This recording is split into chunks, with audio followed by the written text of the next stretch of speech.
Naga Kopa. Yeah, you see it? Naga Kopa. Can you? Okay.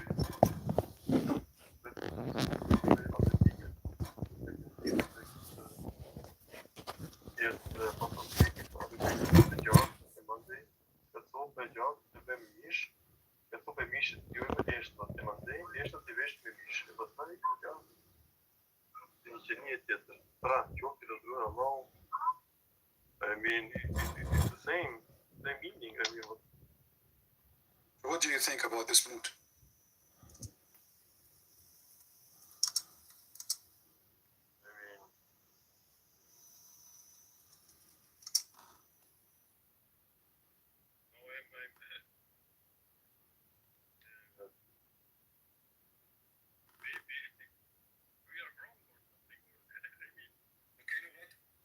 Let's see if we change it and look for different translation. There's one more translation left, I think, here. Okay, let's see this one. This one, his name, Sheikh Sheriff Ahmiti. Sheriff Ahmiti. He's a very well-known person. He's Sheriff, you know. Sheriff, you know, watch the English movie? Sheriff? So, yeah, look. Me pass 8. This is really messed up. He start with me. Okay, go ahead. Read for us what it says.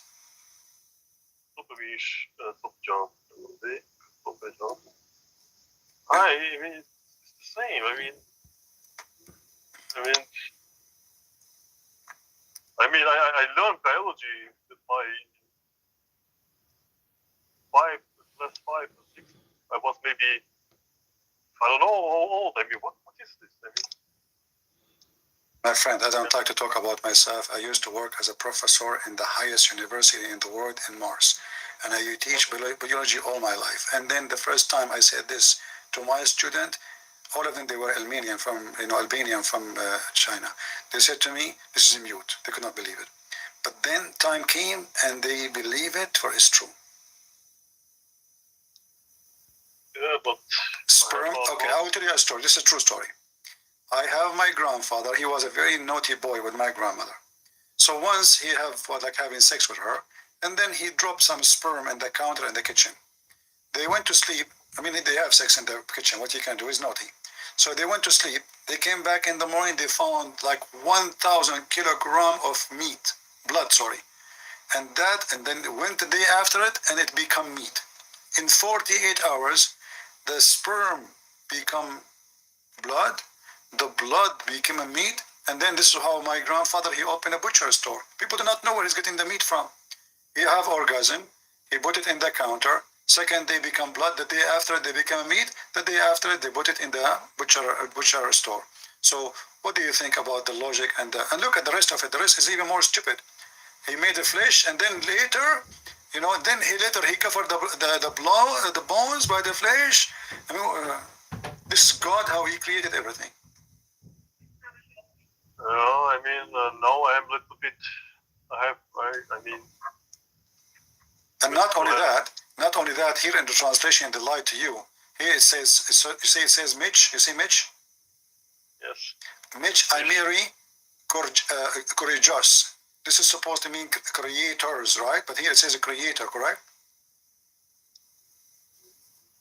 Oh man, this is. In Arabic, it says a creator. Here it says creators. Here it says a creator, not creators. Okay. What you mean? Allah saying He is the best of the creators, but there is only one creator. No, it says here is the best creator, not the creator. The best creator. It should be creators, not one creator. Here it says a creator only. Yeah, but here is no E in the end. QS. I mean, we mean in QS it. It says the best creator, correct? It says a creator, one creator, correct? Yeah, but in Arabic it says the best of creators. What do you mean creators? What creators? Which means there's many creators. I mean, you never heard about Tawhid, right? I mean, about what? Tawhid, or Tawhid, we say. Tawhid is a mistake, because Tawhid in Arabic means unification. How you want to unify someone is one. Tawhid is the wrong word. Because if you believe in Tawheed, that means your God is not one. Tawheed means unification. You don't unify someone is already one. Unification is a statement you say to bodies who they are not one body, and you, like United States of America, that is Tawheed. In Arabic we say Tawheed al-Dawla al-Arabiya, which means unification of the Arabian states. So when a Muslim they say Tawheed is another stupid statement, because that is opposing their claim of monotheism. Oneness of God cannot be Tawheed. Islam is monotheism. But because simply there is no one God in Islam. And here the verse says Allah the best of the creators. And the verse says that the sperm became a blood, that the blood and the blood became a flesh. That's stupid. And you said to me, you know very good about biology. So what? You want to stay as a Muslim now? After what I showed you? You said to me, remember, show me one more thing. Isn't this is really enough?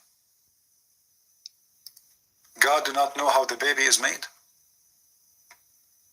But you can read like Allah says. I mean, it's clear. I mean, but this Allah is talking. This is Allah is talking.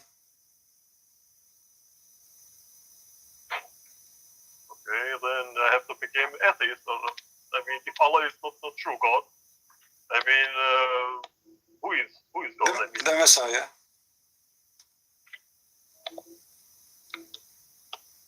And regardless if Allah is true God or not, as long if you agree Allah is not true God, then we can decide to think who is the true God. But you don't stay following this. This is too much mood.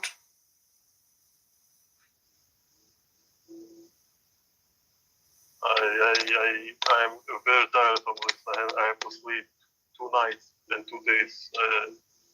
I mean, I grow so much time. I mean, we go to the mosque and they preach nice stuff. My friend, who cares? You go to the mosque, you don't go to the mosque. How are you going to believe in such a garbage?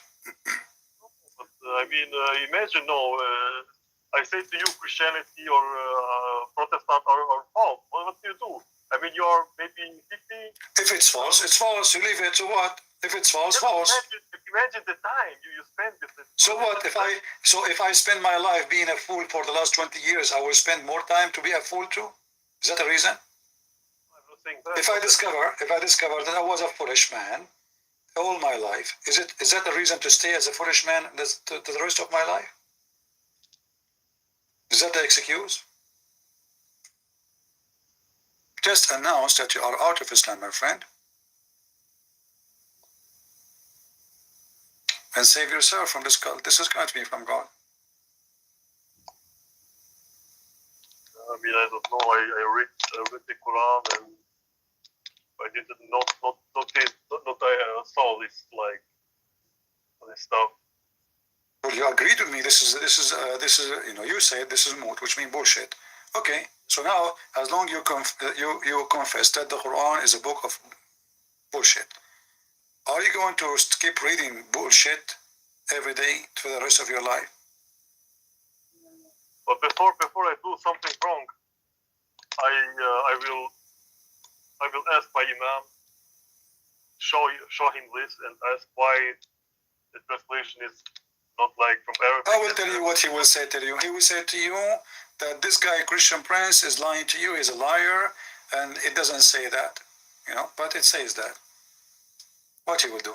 What does she? Why? Okay. What about you? Do you have his phone number? Call him. Let him join us now. I mean, we have now. You're sleeping now, and just tell him I will give you $5. He will come. Trust me. Those sheikhs, they love money and women. We cannot afford him women, so we can afford him $5 to come and debate us. Have a YouTube account. He's very well known. He's a good person. He's a good person. He's an imam and he's a good person. Yeah, I mean, who is better person? We normal people or imam? For sure, imam. I mean, they are men from God. Well, Muhammad, is he better than Muhammad? Muhammad, he had sex with 6 years old girl. The Muslim accused him that he took an underwear. No, Aisha was 18 or 19 or something like that. When Aisha, she was 18, Muhammad was dead. Maybe Muhammad, he married her after he died. I mean, I know, by the way, I know someone like that. I have like a cousin. He died like when he was 1 year old, and then when he was 20, he got married. You know, and then he have like 10 kids, and one of them, his name is Joe Biden. You know him. True story. So what do you mean? I mean, the guy, I mean, the Muslim, they come with a very funny story. Suddenly, Aisha, he married her when she's 18. The guy was dead when she's 18. yeah, but it was a free day. He spoke. I know not this time. Time ago. It doesn't matter this time, that time. It's a 6 years old. He was a 54 years old. What a 54 years old will see with little tiny child. I mean, come on, look at the 6 years old child. How do you look like? This one is called pedophile. Okay, what about the Muslim accusing your prophet that he stole an underwear? What underwear? Yeah, and the underwear until now is missing. Have you ever heard of a God? He do not know how to find the underwear to clean the name of his prophet. And until now, this underwear is missing. Chapter 3, verse 161. The people, the Muslims, the companion of Muhammad, look what kind of companion they are. They are accusing him that he stole a piece of clothing, red underwear. Until now, nobody knows. Allah sent a verse saying, it's not for a prophet to steal. But why Allah don't tell us where is the underwear and that's it? That would be good. If Muhammad is not the one who took it, shouldn't Allah say, it's not Muhammad, it's this guy, go to his house? Don't Allah see what we have in our houses? This verse actually proven Muhammad to be a fraud, because if he is a prophet and he's God, he can see everything. He should tell Muhammad who is the one who took the underwear. This way he can clean his name and prove that he is a prophet. But he could not, because simply he is the one who took the underwear. Was the prophet that they took underwear? For what reason? Why? Because it's not, it's a sexy underwear. Okay. Yeah, I mean, it's a booty. It's all the theft here. They are thieves. The Muslims in the time of Muhammad, they are thieves. They attacked the caravan, they attacked the people, they took the money, and now they are bringing the money and they are fighting, and one of them is a piece of clothing. And now they are accusing Muhammad, the prophet, that he stole. Imagine the disciple of Jesus accusing Jesus that he stole a piece of clothing. Isn't this disgusting? If those are Muhammad and his disciples, so what about the rest? If those are the quality of Islam, those are the first Muslims with the prophet, accusing the prophet that he's a thief. Why they will accuse him to be a thief unless he is known to be a thief? Why did they not accuse someone else? I remember he's the gang leader. It's the gang, but all right, my friend, I cannot force you to say what you should to say, but if I am you, I will say again, this is a lot of mood, and I will leave Islam. But you are afraid, obviously. I mean, I need to sleep because I'm really tired from this. You're what? This is too much heavy stuff. I mean, this with biology. This is too heavy for me. I have to sleep. I have to look at this, to ask, and because if this is true, then my friend, I'm showing you in front of you on the screen, and this is Islamic website. What do you mean if it's true? I'm showing you everything. Everything I'm showing on the screen is not a Christian website. Yeah, but you don't understand my point, because as we saw in Albanian, there is other translation.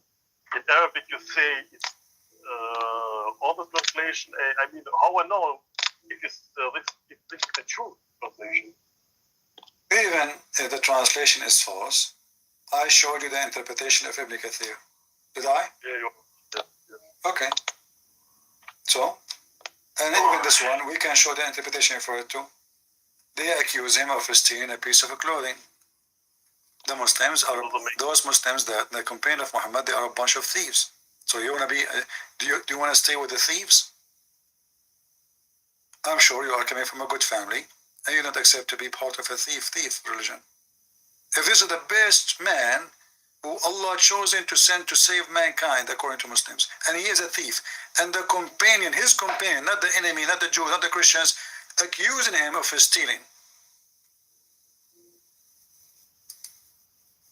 And this verse actually additional proof that Muhammad is a fraud, because if Allah is God, he will tell Muhammad, you know what, tell them to go to the house of this guy, open his bedroom, or maybe take off his clothes, this person, he is the one who took it. Go to his house, you will find it. Allah is God, supposedly, he knew everything. He do not need to say, it's not for a prophet to steal. He should say, who stole it? For Allah supposedly is God. And if you are God, you know who took it. Why do you want to tell us? Why you are saying it's not for Muhammad to take? It's not Muhammad. So who? Until now we are looking for a thief. I mean, this accusation is not too hard for me, but I have still in my head with biology, with this sperm, and I mean, this is. So let us, deny Muhammad, say you leave Islam, and let us make a progress. We don't want to follow such a mad religion, moot religion.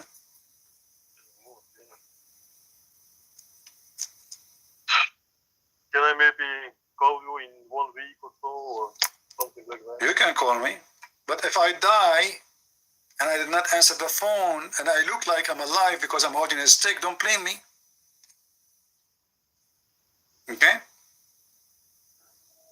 I'm planning to always hold a stick from now on. So if I die, the Muslim, they will not notice I'm dead. And my program keep going. People come, people go, and Christian Prince is going live. And I will open the camera and people will see me holding a stick. And nobody will notice that I'm dead because I'm standing. You know? What your point is.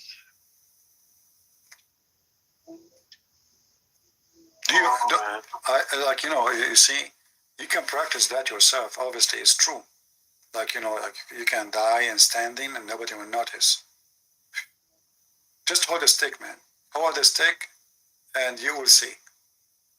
You know? I mean, whoever brought this stuff, I mean. No, we have to show respect, please. Don't insult the Prophet of Allah. This story is true story, proven to be scientifically true. I know many people in the world, they die standing, like, don't you see, like, there is a song, it says, I die standing, I die, why he die standing? Because simply they want to fool the enemies, so they think that they're still alive. The enemy will not attack because they think the enemy is still alive. So all the Chinese, when they go in war with Japanese, they shoot at them, and then the Chinese, they die standing. And Japanese, they say, like what the heck? They shoot at them and they are not dying. Because why? They are holding a stick. And the Japanese, they think they are dead, they are alive because they look alive, if you hold a stick.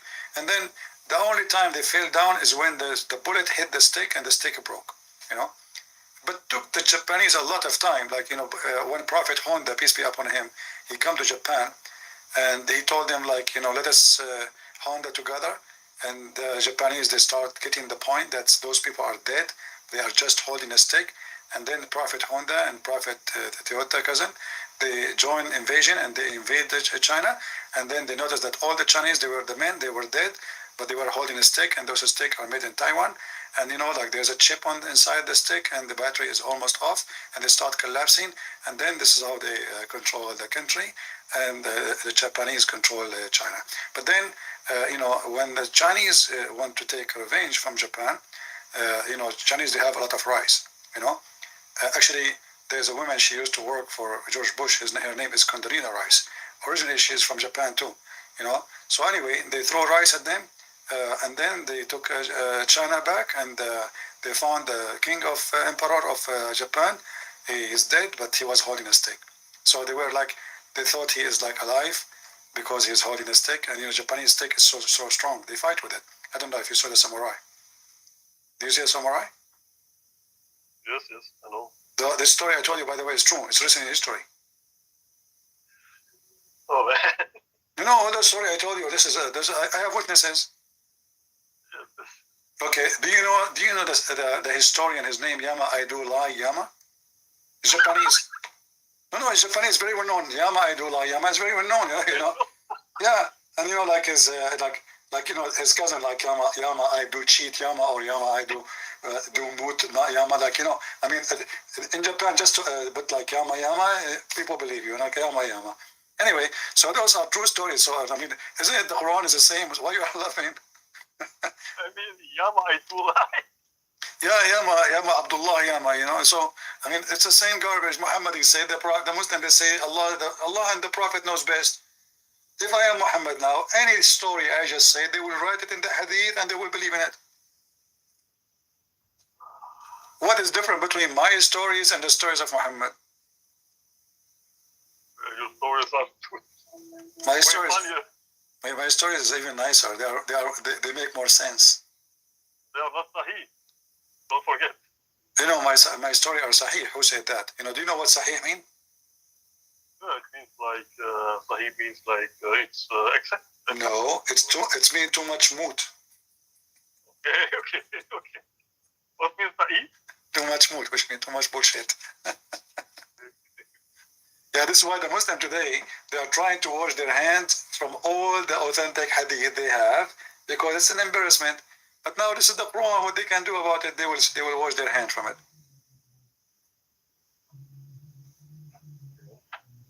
Anyway, my friend, if you don't want to leave Islam, I support you to stay as a Muslim, because one day Allah will make your penis endless, and that can make you really rich, you know. You don't understand. What do you mean?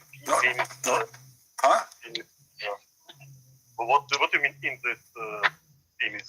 The Prophet, he promised every Muslim, when he go to heaven, Allah will make his penis endless like a palm tree, endless palm tree, straight and endless, which is very beautiful. But I don't know if you will have some leaves at the end, because he said the word actually, like an endless palm tree, you know. So imagine you have a penis, and then there is like leaves at the top, like a palm tree. I hope that people in, you know, like especially in Alaska, they will not take it and put it in their saloon for decoration. Like they will think it's a palm tree for real. In heaven, there is no like sex and something like this. For what do you need in the penis?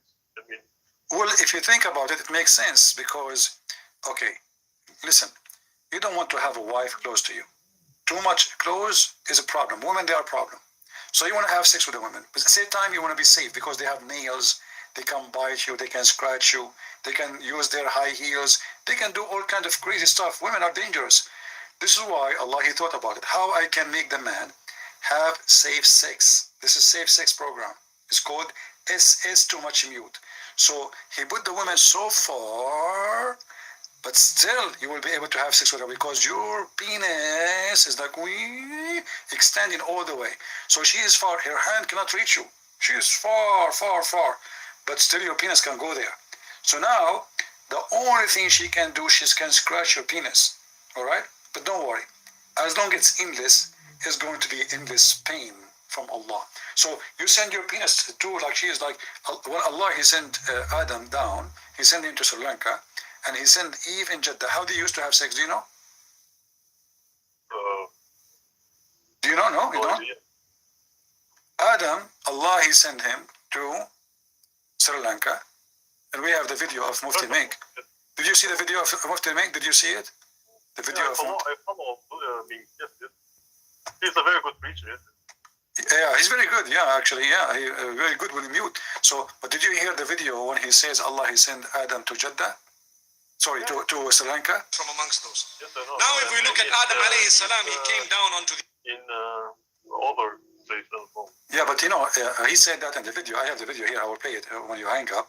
So Allah, he sent Adam to Sri Lanka. He sent Eve to Jeddah. How they used to have sex together? Very easy. Allah, at that time, Adam's penis was so long, very long. So Adam, she say, "Are you there?" Like he followed the direction of the sound.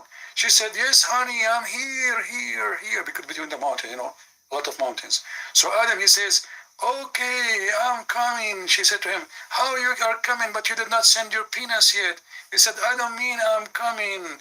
I am coming to you. I did not come yet. So he sent his penis, and his penis like going, across the sea, the ocean, the sea, the shark, they bite it, there's a scratch in it, the dolphin jump in the top of it. They thought it's like a barrier between volleyball stuff, They start jumping from the side, right side, both sides. The Americans, they start shooting at it. They thought it's a submarine, smuggling drugs. I mean, it was a journey. And then his penis arrived to Eve, and he had sex with her. And this is how they were able to accomplish the first baby. And by the way, do you know that the first baby of Eve, what his name? Oh, I have no idea what it means by Eve. I don't know. The first baby after Adam, he had sex with her. What is the first? What is the first baby she called? Eve.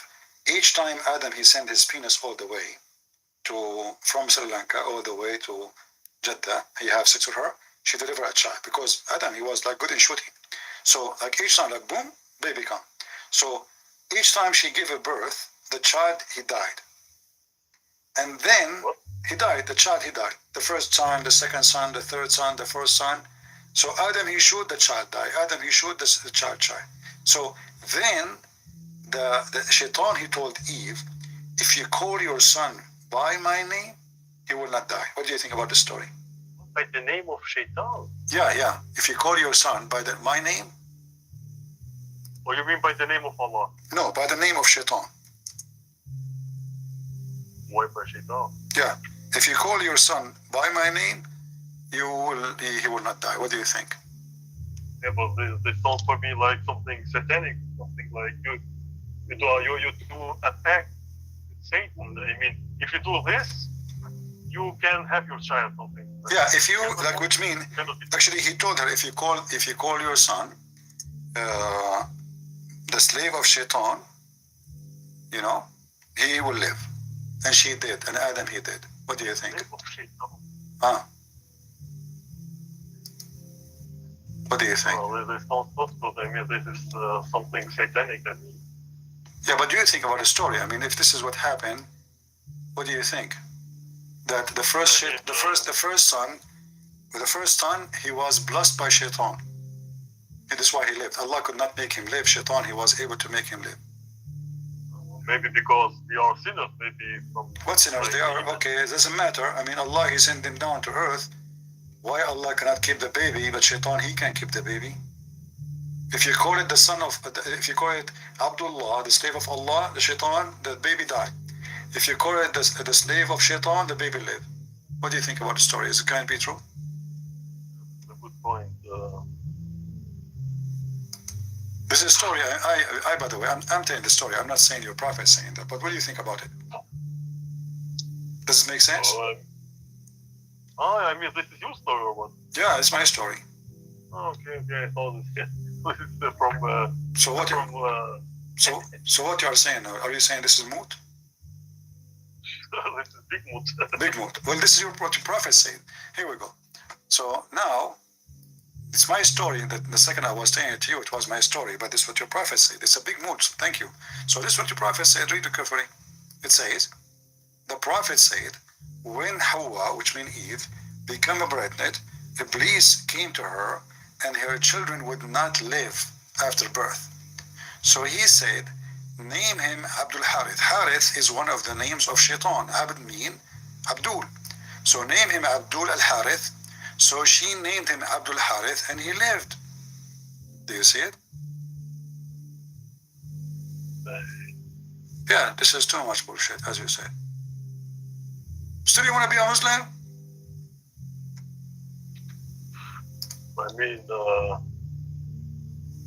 I mean, next Friday I'm not in mosque, and then where are you? Why are you not coming? What's wrong? Second week, third week. I mean, Tell them I was talking to Abdul Harith.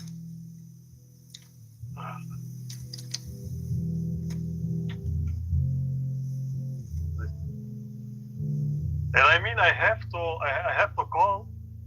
All right. Arab. Okay, my friend. I have to call you, the Arab, and then to show me the truth. And I go every day. I mean, every week, to mosque, and I don't learn anything. I mean, So what we will do, you want to stay as a Muslim, you should leave. I mean, I'm doing what I can do.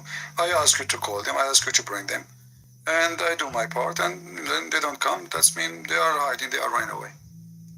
As you see, all the Muslims today, they call me, all of them, they are trying their best to lie and to escape from the hadith. The women, the boy, two guys, all of them, they are the same. The second we force them to read what their prophet's saying, they deny it. They don't want it. I mean, at this point, I think I'm not a real Muslim anymore. I mean, what is? I mean, so you left Islam, my friend?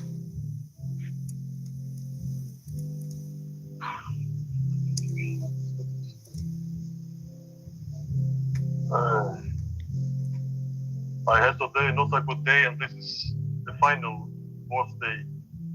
That's a good day. You just decide to leave Islam, so this is a very good day. This is the best day of your life. What are you talking about? I mean, do you want to have an endless penis and your wife, she closed the door of the van on it? I don't want.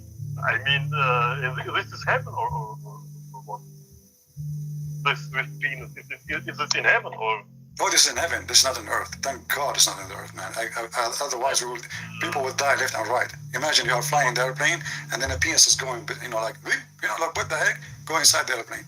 So this is supposedly in the hereafter, not now.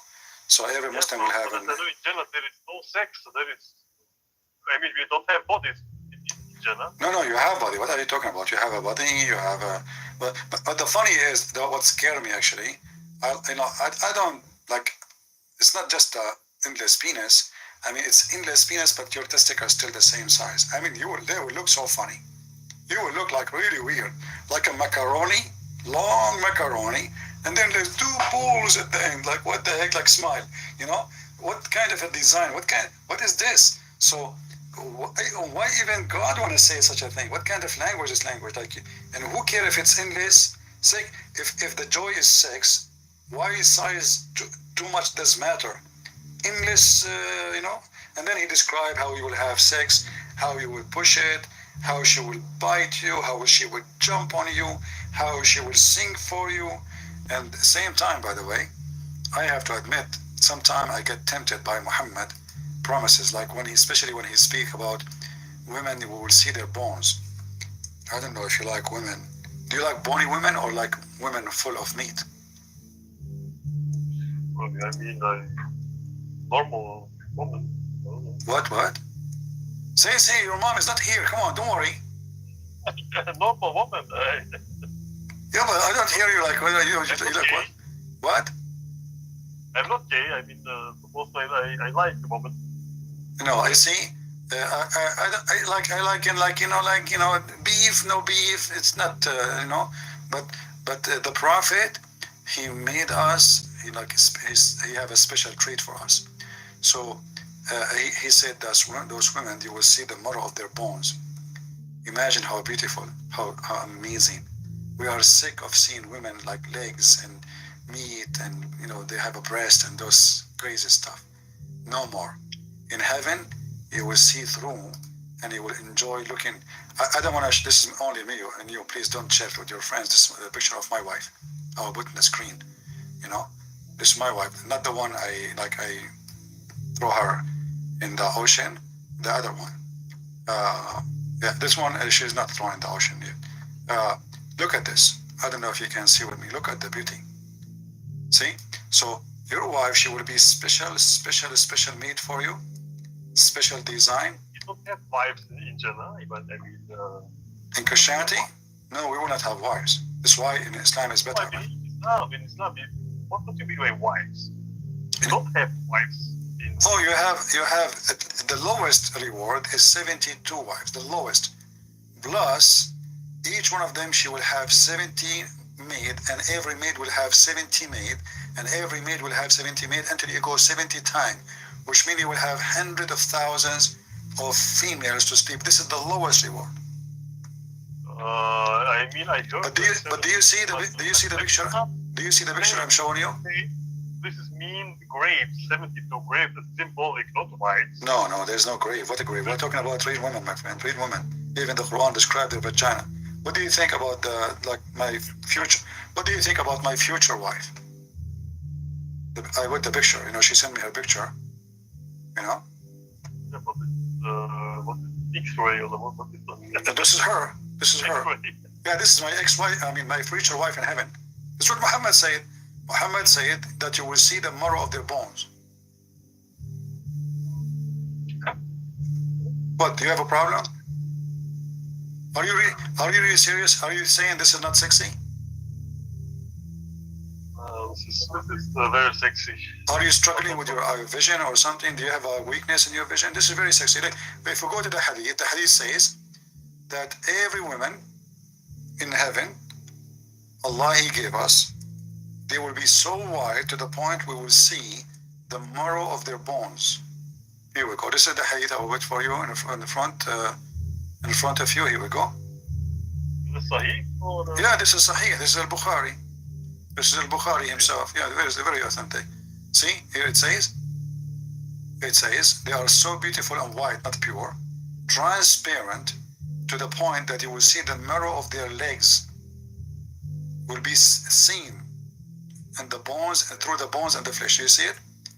So this is very sexy, and there's no other religion in the world that promised such a beautiful thing. It's very beautiful, amazing, you know. Yeah, but, and not only that, you know how many times you are watching football and then your wife, she's standing in front of you to clean the TV or doing any excuse to bother you. Now she cannot do that. You can see through her, so she cannot stop you from watching TV. You still see Macy's, goal. She's standing in front of you. She thinks she can't bother you now. You know, she cannot do that no more because she is see-through. She is like a jellyfish. Isn't it the dream of every man to have a jellyfish woman? Why you are laughing? I mean, so respect. You left Islam, now you should respect more. A person who leaves Islam should respect Islam. Huh? This stuff is insane. I mean, this is... I mean, my friend, you didn't know what you are missing. Think about it.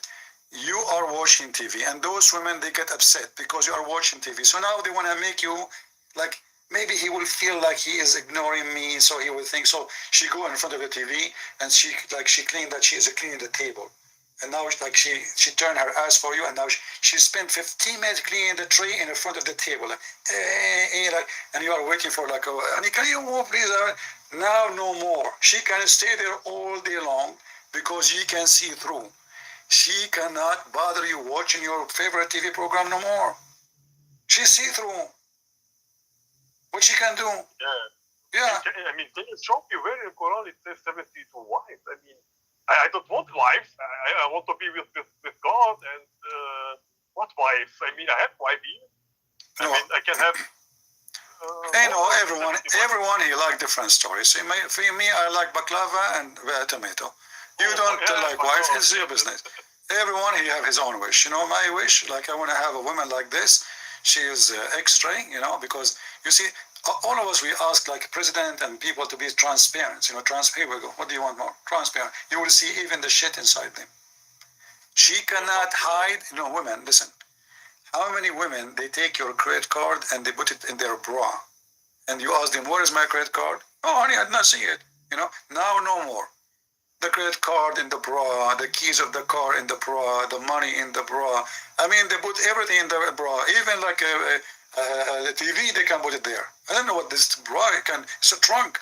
So now no more, because it doesn't matter what they wear. We will be able to see. Even Muhammad, he said, they will be wearing 70 dress, yet we will see through. So then, oh, she is wearing 70 dress, still we can see through. Smash Allah. I mean, what do you want more? So it's so good, so beautiful, and women, they do it like they cannot hide anything from us. You know, like you go to the refrigerator, who took my sandwich? She will say to you, your son. Now, no more. You can see the sandwich in her stomach. You can get her busted in a second. You know, all days is over. Women days are gone. That's it. Women days are gone. The men days is coming in the heaven. Women there, we see everything. They cannot hide anything from us. It's over. I don't know, interrupt you, but can you please give me the verse from this virgins, 72 virgins, where I can find this?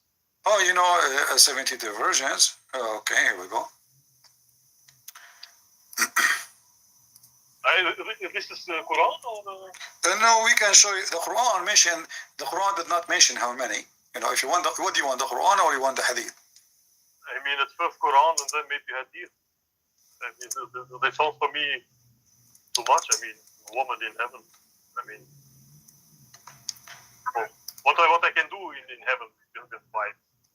I mean, well, you will be busy having sex. You know, like in the Quran says, "Fakihun." They will be having boom boom. You know, yeah.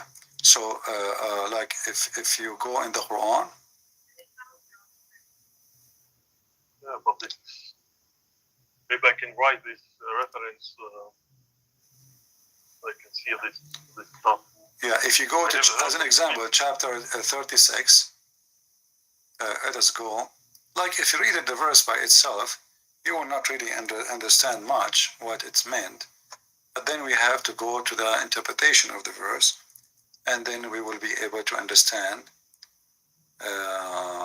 you know, that this is about sex. Let us see. Yeah, but maybe this interpretation guy or whatever did write his last there, and it's not from God. I mean, if Allah says in Quran, this is another story. In the Quran, I can show you tons. Like, I mean, there's tons, but some of them, they are so clear in Arabic. Some of them you have to know Arabic, but I mean, the translation will not be enough. But we can go to the verses speaking about the virgins directly. Okay. The Quran even says how their vagina look like. No, come on. Yeah, you know. No, this is. We did make many jokes, but this is no, come on. Okay, here we go. This is your Quran, chapter 55, verse number 56. A Muslim woman, she called me before you, and she insulted the Bible, saying it's a bad book, and she mentioned the word porn. So I showed her this verse. So here it says, there's women in the heaven, lam yatmuthahunna insun wala jan. Yatmuth mean they did not put their penis inside the vagina, and they did not make them bleed yet. Can you please show me this in Albanian? Okay, this is first in English. Do you see it? Yes. All right. Now we go to Albanian.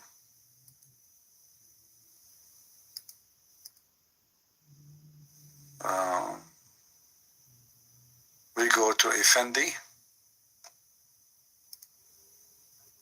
I mean, what it says here in Effendi? Just a second. So chat. It's still English. In English.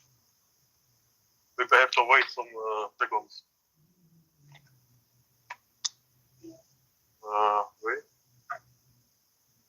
Okay, wait. 56, right? Yeah, 55, verse number 56, chapter 55, 56. Okay, these are those five. Para tyre nuk kanë pasur, sa ke pas të njerëz, pas të gjinit.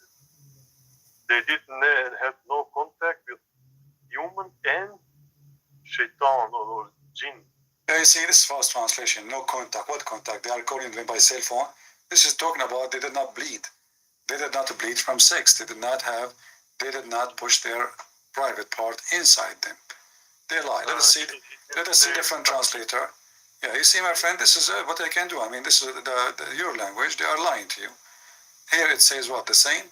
They have no contact with the human being and genie? Second, it's still the old. Somehow it's not coming. Not coming yet.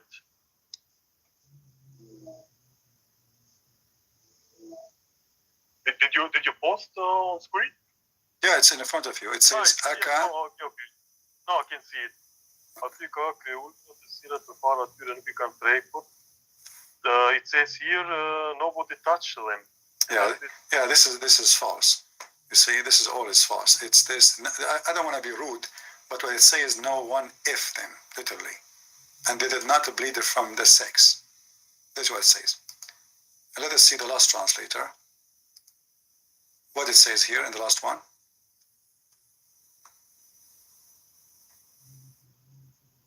I have to wait again. Not coming. There is a delay or something like that. You're switching now? I have to wait. Yeah, I have. It's okay. We'll be ready in a second for you. Are you using the internet of the neighbors? No, I mean, in Macedonia we don't have very good internet. When I was a good Muslim, I used to use the internet of the neighbor. Aty janë ato që qëndrojnë në shkimet e tyre vetëm në burrat e televizorit që nuk I ka prekur. It's the same. Nobody touched those wires. Yeah, that's a lie. Because simply here it says, this is why, if you go to the English here, you will see it says clearly that this is about they did not lose the skin of virginity, for nobody did not bleed literally from intercourse. In Arabic says Yeah. did not bleed. Yeah, in Arabic actually it says bleed actually. Yatmoth is bleed, literally. I mean, if Islam is the true religion, why did they hide this? I mean, what's the purpose? The purpose is to hide it, because if anything look ugly, they will hide it. Very simple.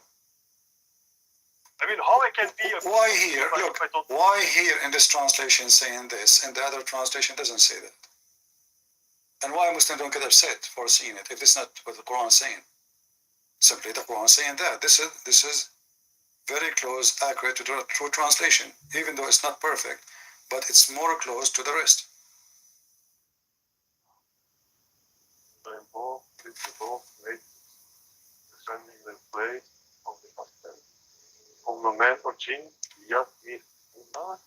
And you can read the interpretation too. Yeah, here is in this has opened it. They're humans. Yeah. High humans. Yeah, the skin inside the woman's vagina. When a woman she did not have sex before. When the man do intercourse, that skin will be broken. That's what the Quran talking about. And this word means, if it's from Arabic, yatmi una. Yeah, in Arabic it says yatmuthahunna insun qablahum wala jan. And it's very stupid because the Muslim now believe that shaitan can sleep with the Muslim women, which is stupid to believe. How they are a human and shaitan is sleeping with the human. I mean, shaitan is invisible, as I know.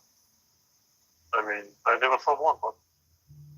So my friend, today you decide to leave Islam, we are happy for you. What about accepting Christ as your Savior? Well, I don't know anything. I mean, I don't know. I mean, I saw so many things like, I don't know, Macedonians, they are, I think, Orthodox. They kill us and they do bad stuff to us. I mean, what they kill you? You came to their land. The Turkish, they occupied them, they enslaved them, they took their women, they took their chicken, they took their animals. They controlled them for hundreds of years, and now you are saying they are the one who killed you. Yes, because they hate us because we are Muslims and. You came to their land. You took their land from them. What are you doing there? Oh, we are Indian. We don't came. I mean, this is our land. I mean, how you became Muslim? So, okay, if this is your land, if you are originally from there, how you become a Muslim? I mean, I know this. I mean, we became Muslim because the Turks. I know. Exactly. So you join the enemy. Even if you are local. If a person he joined the enemy, is a traitor. If somebody come to America right now, Taliban, and they occupy America, and you join Taliban, you are an enemy. You are a traitor, not an enemy. Even you are more ugly than the enemy themselves. You are a traitor. A person who join Islam from the local against his own people, he's an enemy. He's a traitor. Anyway, my friend, I'm not going to keep you for long, but think about it, and you can call me maybe next time. And if you have any question about the Bible, I will be happy to help you. Okay, thank you very much, Christian. All right. Thank you very much. Take care. I know some poor Albanian Christians, they think by supporting the terrorist Muslim Albanian, they are, they are doing the right job. Now, right now, you live under the shoes of Muslims in Albania. And they want to convince you that now they are a citizen and you are not. The president is Albanian Muslim, the prime minister, the foreign minister, the police, everything is under the control. Now you live like a dog under the feet of the Muslims for the coming century. Until the Serbian, they will come and they will free you.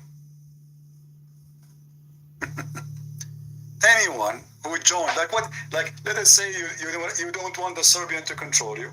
So what you did now? You brought the Abdul to control you? At least the Serbian, they have a church the same as your church. At least your child will not learn about Muhammad. They will not force him into garbage. So now you join the enemy. Just because, let us say, those Serbian, they are not nice to you. They are discriminating you. I prefer a billion times a Christian discriminate me. It means my child, he go to school and they are teaching about Jesus. Not somebody will tell my son that having sex with a child and the prophet, his name is Muhammad, is the best of mankind. Let us see.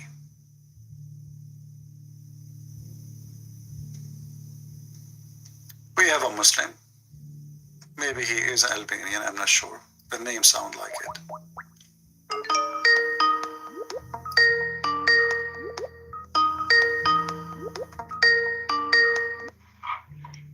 Hello? Hello, can you hear me? I hear you. Yeah, hi, first of all. So, can I join the discussion or? No problem. So, are you an Albanian? Yeah, I'm an Albanian living in Pristina right now. All right, my friend. Yeah, welcome. So, what do you think about Islam? Tell me.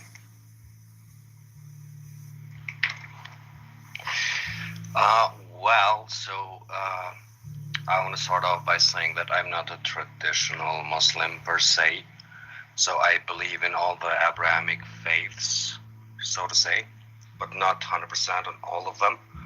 I understand that the hadith, some of them are weak, some of them are, I don't know, medium, some of them are strong, stuff like that. And I don't think that is something to go by. I also understand that the Bible has messages in it that come from the Lord, from God. But I also know that the Bible has different versions, has been modified and such. What version? Like what do you mean by version? This is a translation. Version is translation. When they say version, King James is a translation. Translation of what exactly? Translation of the Old Bible. We have the Old manuscript. We have in Aramaic. We are in Hebrew. We have in Hebrew, and we have in Greek. So all the versions you are talking about is coming from original books, and there's different translation. Like now the Quran, translation of Yusuf Ali, translation of Hilali, translation of etc. There's hundreds of translations. I can make actually right now I'm working in translation for the Quran. Does that mean I'm modifying the Quran? No, it's just a new translation. I understand that point. My point is that I found that some Bibles have verses that some others don't, for example, and that is not. This is still translation. This is still translation because simply the translator, if you want to be honest, he can take a chapter if you want. Okay, you're making a book. You're making a book. You print out like now. I have my books on Amazon. I can delete a chapter. I can, and people who take it. People who are smart, they will not take it. But I can show you right now that your Quran, there's many Quran, and none of them like the other Quran. And this is supposedly how it came from Allah. Yeah, different translations of Arabic. No. I'm not talking about translation now. I'm talking about the same Quran in Arabic. Your prophet, he said that when Allah, he sent him Quran, Muhammad, he told him that's not enough. One Quran is not enough. So he keep asking for more Quran. And Allah sent him one more. And then Muhammad, he told him, that's not enough. So he asked for one more, etc., etc., until Muhammad finally is satisfied and he receives 7 Quran.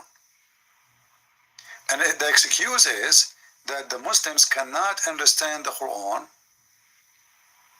if it's one Quran. So it needs explanations and such. No, there's no explanation. The Quran, Muhammad did not receive explanation. Muhammad received Quran.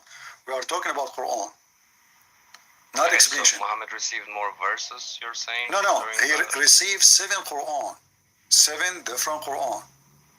7. When Allah sent him one Quran, Muhammad told him it's not enough. Allah sent him the second one. He said not enough. He keeps sending him. He asked for more until they become 7, and that's it. And I'm showing you the reference in front of you on the screen. I don't know if you can see it. Just a second. All of this, you're a prophet asking for 7 Quran. And what is the reason? Because my people, they cannot handle it. One Quran is not enough.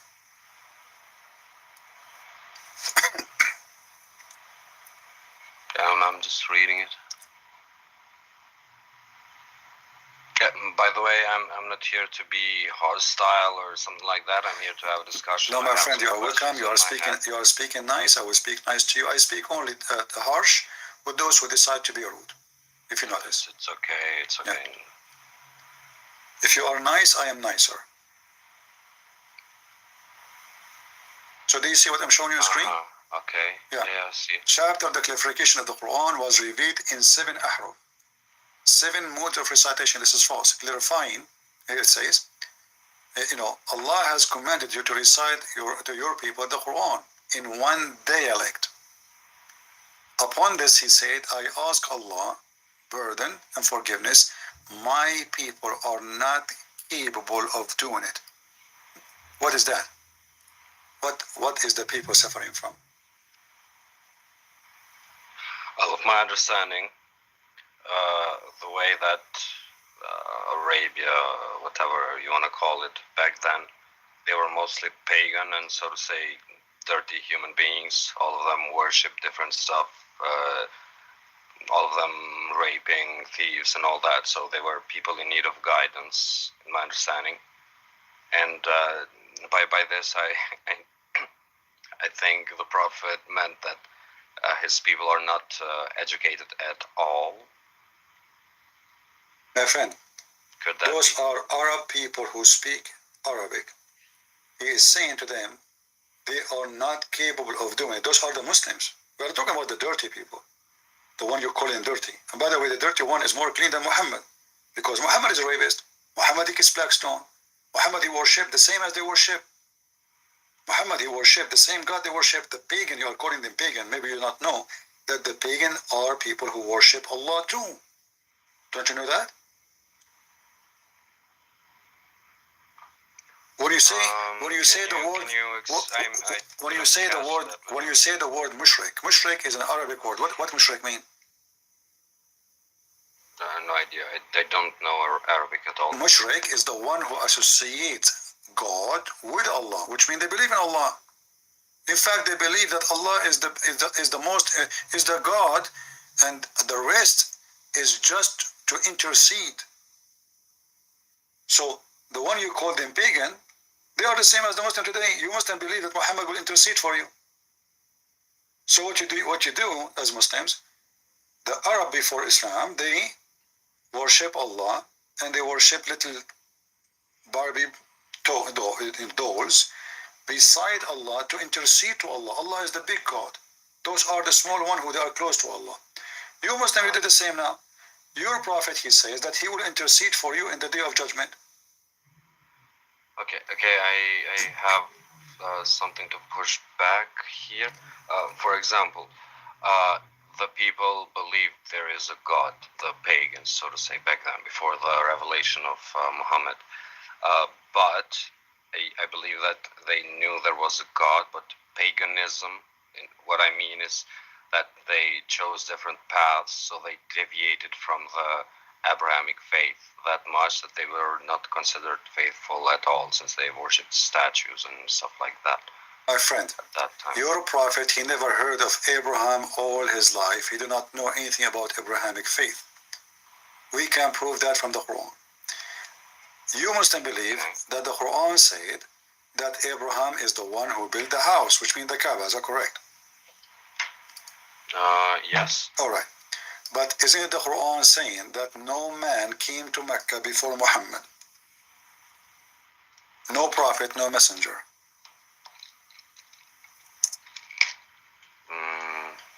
You got me here. I'm not informed on this at all. All right. So I'm just gonna take your word for it. All right. No, anything. So there's a contradiction, you mean here? Yeah, this is false information. The Muslim, they repeat, the Quran says clearly that before Muhammad, Allah never sent one person, not even one. You see, all those verses in the Quran speaking about something called Nadir. Nadir is a warner. Nadir, Nadir, Nadir, Nadir. Okay? So, Nadir is a warner who tell you about God. Nadir can be a prophet, can be, even a good man, speaking about the true God. So, the Quran says you are just a Nadir, which means you are a warner. Okay, wonderful. But before Muhammad, not a single man come to Mecca as a warner. So how Abraham was a prophet who came to Mecca and Muhammad is the first warner to them? This is chapter 32, verse number 3. Okay, so Abraham should be considered as a warner since he was a prophet. Sure.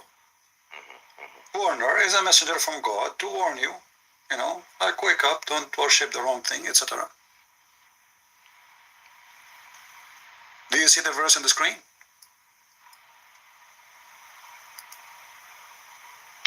I see this, or say they, he, Muhammad, has fabricated it.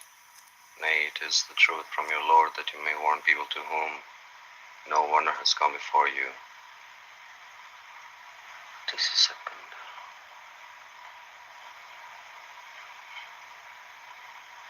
It says here, you may warn of people. Yeah. It says Does no. that mean Nobody. A certain group of because the for example? Yeah, the Quran actually mentioned clearly who are the people, saying Mecca and what around it. Mecca and what is around it. And I will show you the verse. So the Quran make it clear that Muhammad came to Mecca and what is around Mecca. And then the Quran make it clear too that no warner came to them before you. This is chapter 6, verse number 92.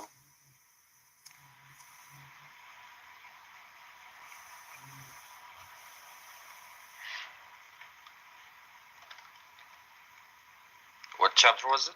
Chapter 6, the chapter of the animals, Al-An'am, 6, verse number 92. I'm showing you the verse on the screen. You can read it from my screen if you want. Yeah, I'm just making some notes so that I can do further research after this and see if I can find any explanations that make sense or something like that. Since right now this doesn't really make sense to me. Okay, so now we have. I'll give you this point. Yeah, so now we have that Muhammad came to Mecca, and this is destroy the other claim that the Muhammad is a messenger for all mankind, because he was sent to Mecca, and what is Allah, around it? You see it? That's it. Small location. At that moment, Muhammad never expected that he will be bigger than this, so he mentioned this. But at the same time, before Muhammad, no warner ever came to Mecca. He is the first man ever came to Mecca. He is the first warner. Now, what make Muslims think that Muhammad is Abrahamic?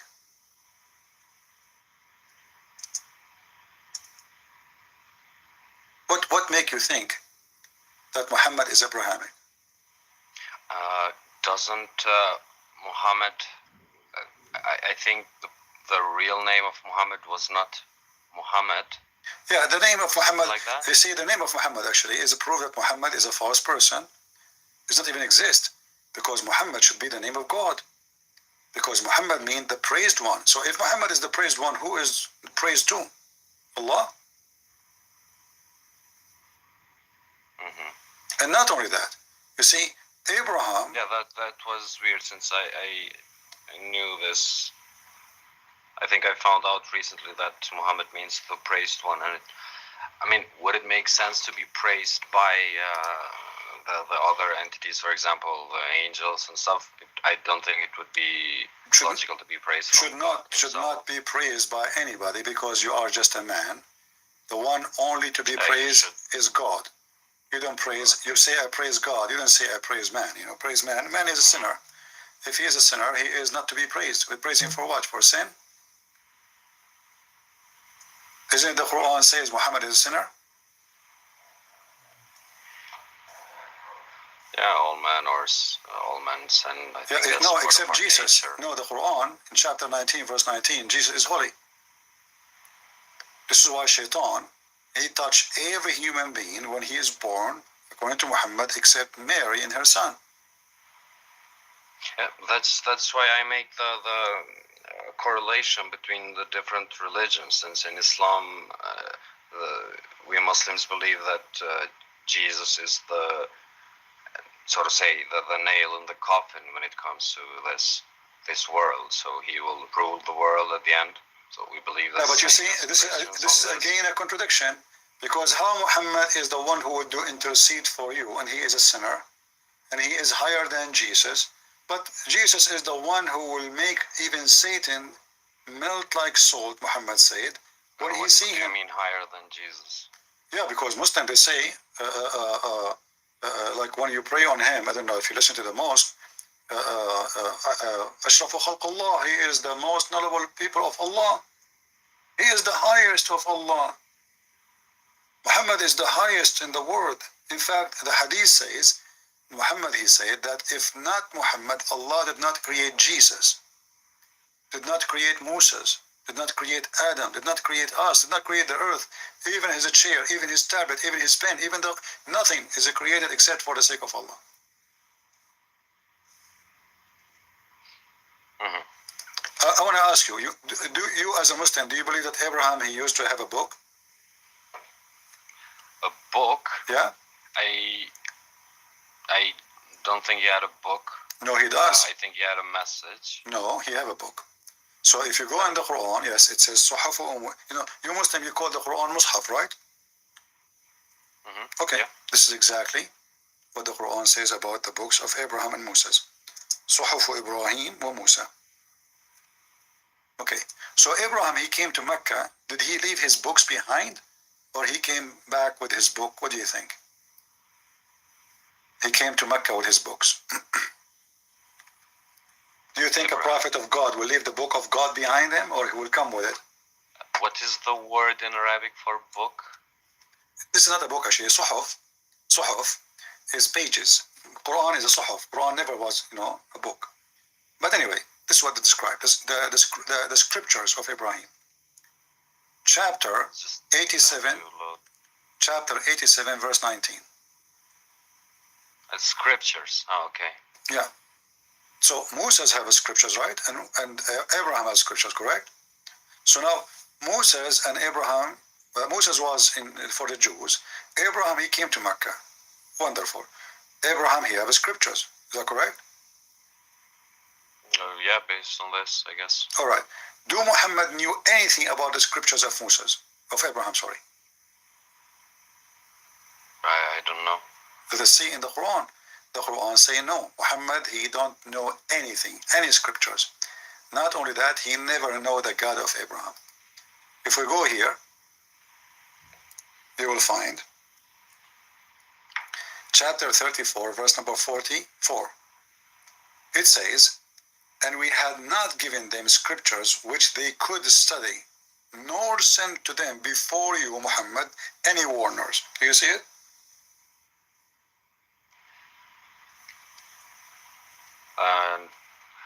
What kind of delay do you have on stream?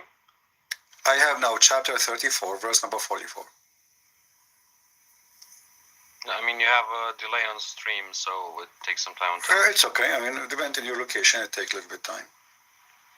Are you speaking from Albania? From Kosovo, yeah. All right. So now, we had not given you, you can open your computer if you want for faster. I'm giving you the chapter number, verse number. So, chapter 34, Yeah, verse number 44, okay. We had not given them scripture, speaking about who? The people of Mecca, which they could study, nor send them before you. Any warner. Do you see it? Yes. So how Muhammad claimed that Abraham was there? I proved to you that Abraham have scriptures, correct? Mm-hmm. Okay, that means people, they received scriptures about God from Abraham. And they received warner. Yeah, but weren't the people of Abraham Jews? No, the Jews is children of Abraham.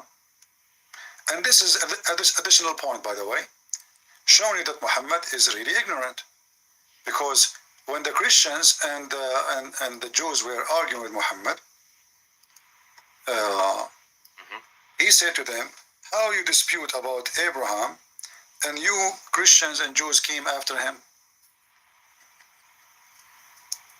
I don't know if you understand what Muhammad just did. Do you understand what the mistake?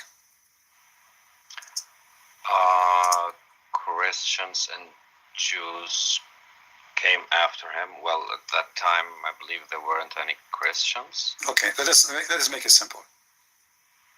Huh? If I say to you, how you dispute about Abraham while you Christians and Jews came after him, that means the one who came after, he have no right to dispute about the one who came before. Is that correct? Yes. Okay, this is what the Quran is saying. Chapter 3, verse number 65. Read it for me.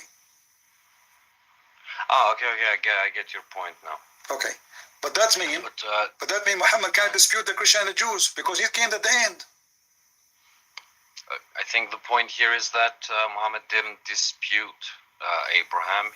No, he's not disputing. They have a dispute between them. Dispute mean we have a debate like me and you, and we are arguing about it. You try to prove your point. I try to prove my point. Muhammad now is being smart. He said, the one who came, how you can dispute about him, yet you came after him. So he's saying that the one who came after, he have no right to dispute. So how he can dispute with them about Abraham when he came at the end? What kind of intelligence is? If the one who came after me, he can't dispute with me about the one before me, then Muhammad cannot dispute with both, the Christians and the Jews, because both of them, they are before him.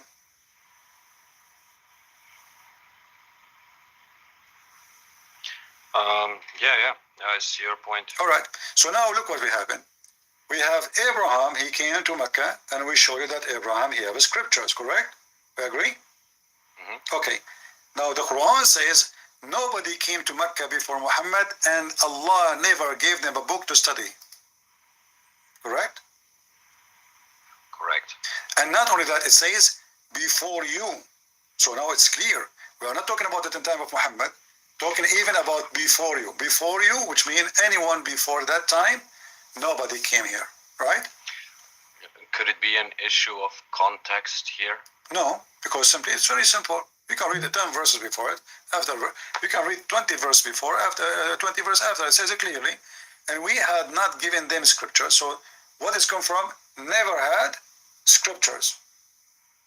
Correct? Mm-hmm. Okay. Never.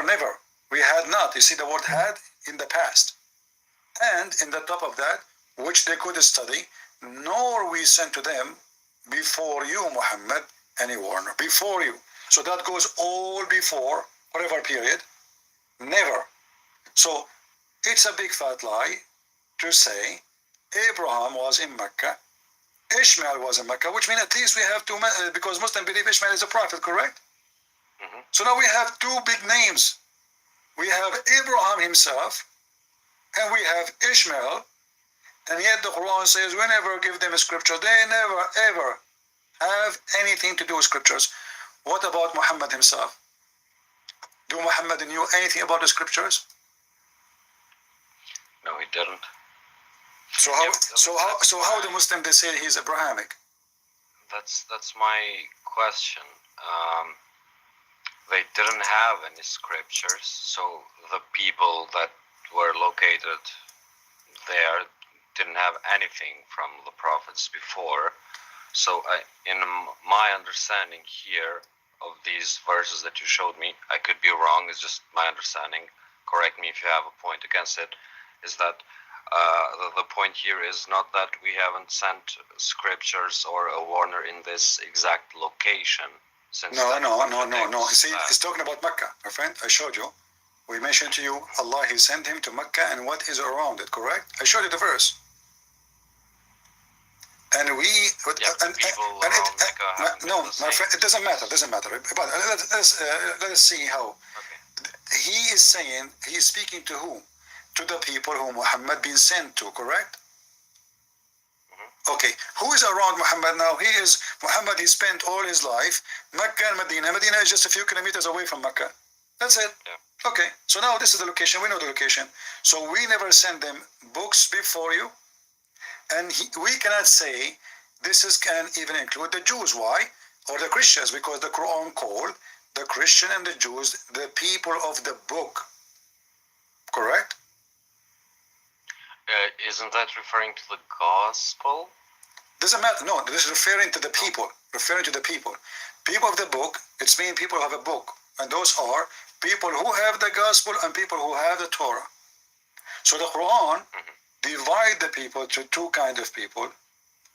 People who they are ignorant, and those are the Muslims. And the Quran called them this way, by the way. Don't think I'm insulting you. In the Quran, if we open... let us open another page so we can keep more pages open in front of us. Here. All right. In the Quran, you will see that the Quran make it so clear, but the Muslims, as usual, they just follow their sheikhs. Nobody want to read. The word ummi, which Muslim can translate as illiterate,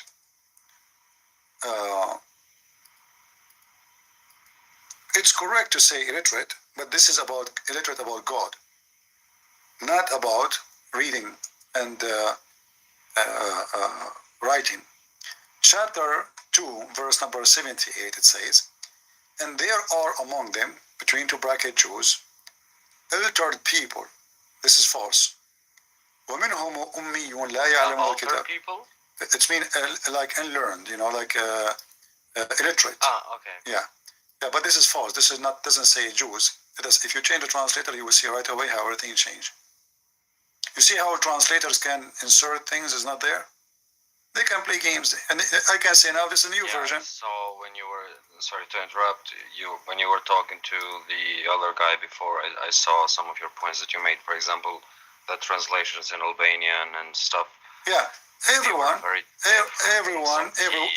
give you his own version, but can I say this is a new Quran? No, because we have the Arabic one. Now look, among them are uneducated to know the scriptures. What is the word here is ummiyin. The ummiyun or ummiyin is those who do not know the book, not the one who do not know how to read the scriptures, the one who do not know scriptures. So the Muslims are those who do not know the scriptures. And we show you the verse in the Quran saying that clearly, right? And that mentioned in the Quran many times, not only once. Like as an example, chapter 3, verse number 20, it says, those who've been given the book and those who are illiterate.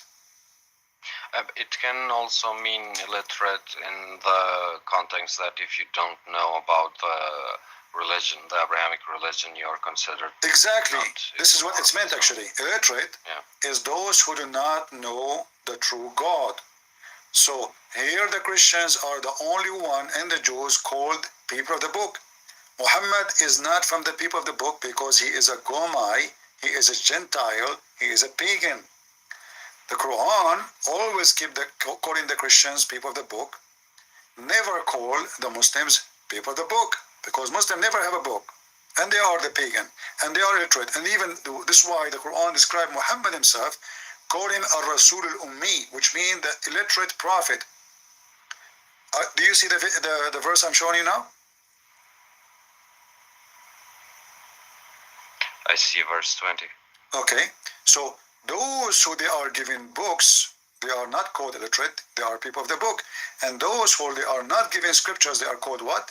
Illiterate. So now it's clear for us that those who is given book, not necessarily they knew how to write, how to read, but this is about they received scriptures. Do you agree? Yeah. Okay. If you go in the Quran, and you will find many verses, chapter 7, verse 157 as an example, it says, those who follow the illiterate prophet, al-ummi. The Muslim translates saying, the one who cannot write, who cannot read. Do you see the deception?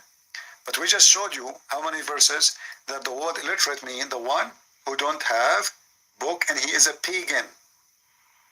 And you are the one who mentioned that to me, to just remind you. You said to me, properly what they mean, those are the pagan who did not receive scriptures, correct? Mm-hmm. So Muhammad is what? Muhammad is ummi. Not doesn't mean that he didn't know how to write, how to read. It means he is a pagan. He is not from the people of the book. And this is proof that Muhammad cannot be from Abraham too. Because Abraham is the father of the people of the book. How he is from Abraham? Just keep the screen here. I'm just trying to write this verse, to read this verse. Chapter 7, verse 157. And you will notice if we change the translator, you will see how the translation changed. Here it says you do not know how to write, how to read. But nowhere in Arabic it says that. It says ummi, which is what meant in the Quran always, the one who do not know the scriptures of God. Not the one who do not know how to write, how to read.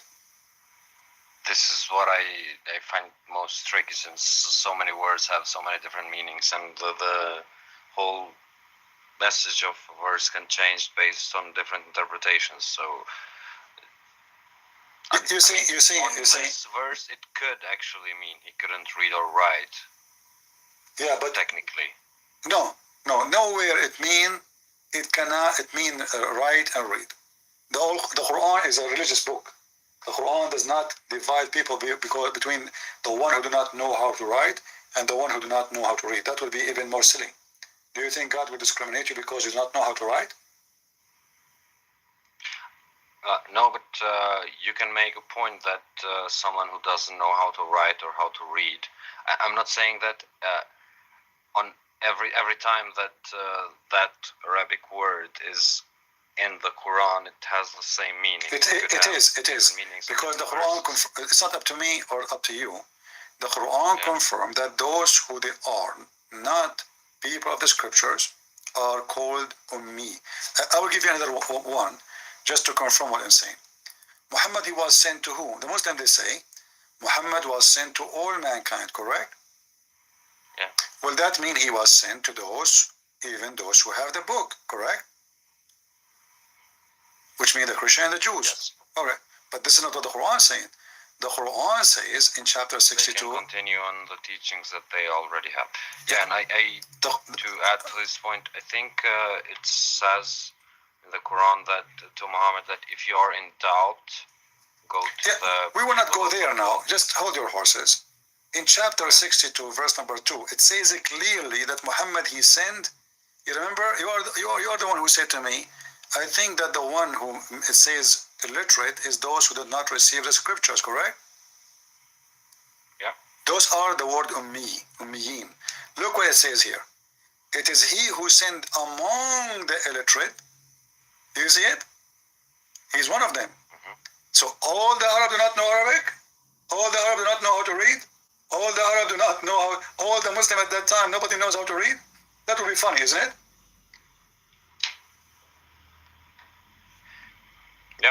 Yeah, I see your point. So he is among the illiterate, which means he is among the pagan. He's a pagan man.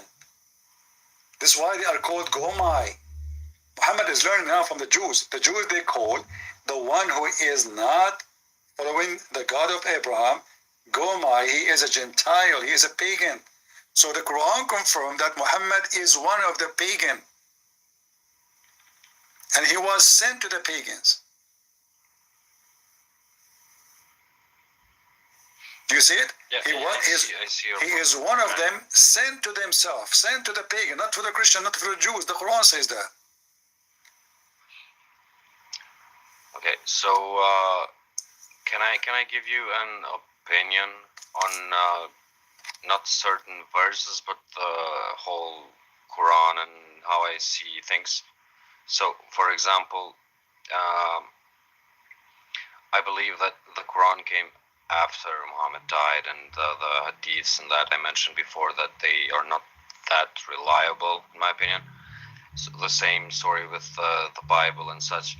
But my question is, how can a man that doesn't know how to read or write, I'm not, even if not 100% of the book that he provided is correct, we can have the same argument for the other books, since people are people and they do stuff. But my point is that how can all of these Abrahamic faiths be the principal values, the core values of these are so similar? No, don't you think that there you is have a message you inside? have zero similarity with the Abrahamic faith. Muhammad, he taught you that you can cheat. Muhammad taught you can lie to your wife. Muhammad, he taught you can, sure, yeah. You can cheat. You can cheat. Yes, you can cheat. Isn't it Muhammad? He went to his own son's wife and he flirted with her in her house when she is married. Isn't it the Bible that we have 10 commandments? You should not desire a woman, she is not yours. You don't desire a woman, she is not yours. This is a big sin. Muhammad, he went to his own son, and this is in your books, not in our books, not written by the book of the Jews and the Christians to make Muhammad look bad. He went to his own son's house, and when the wife was alone, he flirted with her and he said to her, praise be to Allah, the one who made my heart flip for you. That is breaking the command. Muhammad was a thief. Muhammad was a criminal. Muhammad was a cheater. Muhammad, he sent his wife to visit her father so he can sleep with the maid. The woman, she went to her father. She said, you asked for me? He said, no. She went back right away. She felt suspicious. She found Muhammad in the top of the maid. And then he made a chapter. It's called chapter 66, verse number 1 at Tahrim, saying, why you forbid yourself? Why? Because he promised his wife he will never do it again. But a few days after, he got horny again. And this woman, she is so pretty. And she is blonde. So he could not. He received her as a gift from the ruler of Egypt. So he starts sleeping with her again. And now after he made a promise, he take an oath, he have to break the promise. He said, Allah told me, why you forbid her? So my friend, Muhammad, he shared nothing. Yeah. Not only that. These, listen, my friend. I don't know what's your name. I forgot. my name is Admiral. Admiral. Listen, Admiral. You know, we showed you until now that Muhammad and the Quran both are saying that those books, they never receive any scriptures, correct? I showed you the verses. Yeah. All right. And I showed you that Abraham, he have scriptures, correct? Yeah. Okay. Muhammad himself never received scriptures, and the Arab never received scriptures. So how they share the same? In the top of that, if the Arab they never heard of Abraham, then they never have the scriptures of Abraham. So how come they worship Allah? If Allah is the same God of Abraham, obviously Allah cannot be the God of Abraham, because the Quran is so clear that they never heard the scriptures. Not only that, the Quran confirmed that Muhammad himself do not know what is faith. Do you know that? So he was an atheist before? He was not atheist, not only atheist, he is, I mean, when you say you do not know what faith, that means you are a horrible pagan, like not only, like you have zero truth on you. This is in the Quran, chapter 42, verse number 52. And thus we sent to you, Muhammad, Ruhana, which means our spirit, of our command, and you know not what is the book, nor what is faith. Do you see it?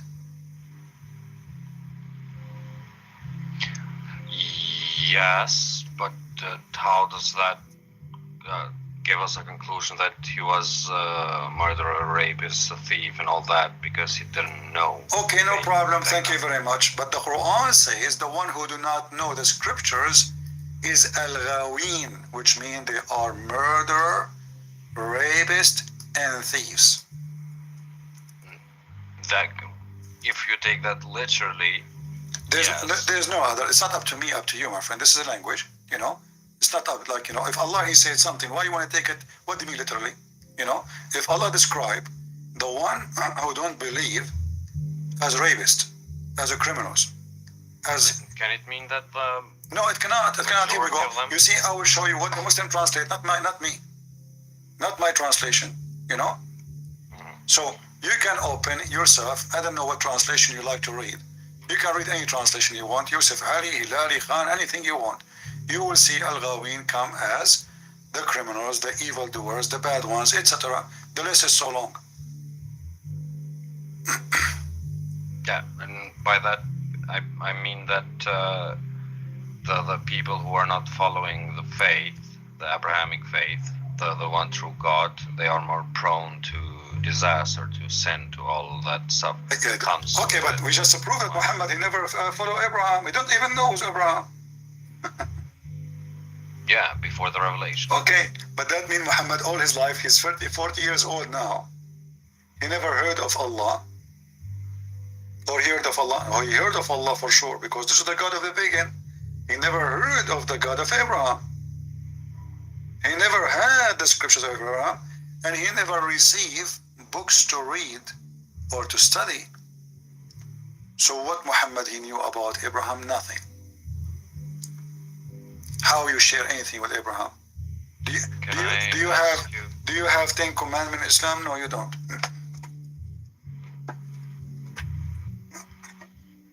Just getting some water.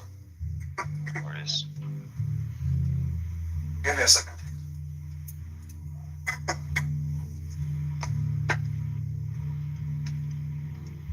All right. Hi, chat. Sorry, again, I did not hear you. I was getting some water. And the chat is full of Albanians and Serbs going at each other. You have to repeat. I did not hear you. I was away. Yeah, I said this chat is full of Albanians and Serbs going at each other. Well, my friend, I am a Christian, Like all and I don't care about the chat, but I will tell you, I'm always being honest in what I believe. I don't care who people get upset or not.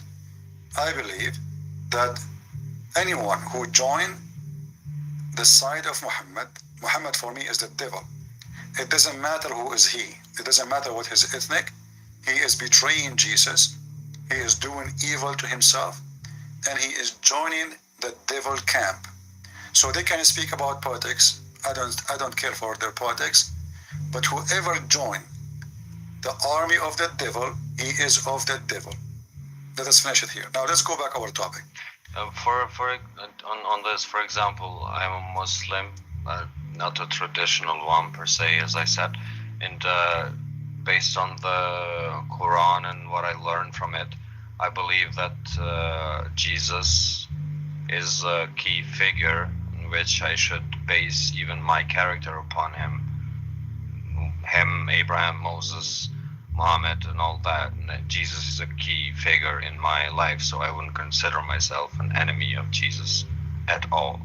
You know, you might think you are not, but in fact you are, because simply you deny everything Jesus did. You claim that Jesus did not, he did not die in the cross. So you are denying the most important thing Jesus did. You deny that you don't accept what Jesus says in the Bible. You follow a man who came 600 years after, and he is a criminal, he is a thief, he's a child molester, he is everything bad in the world, and you take him instead of following Jesus. So you say, I am not against Jesus, but in reality you are. If you mean when Islam is weaponized politically and charged politically. Islam is politics. Islam is not a religion. Islam is a gang.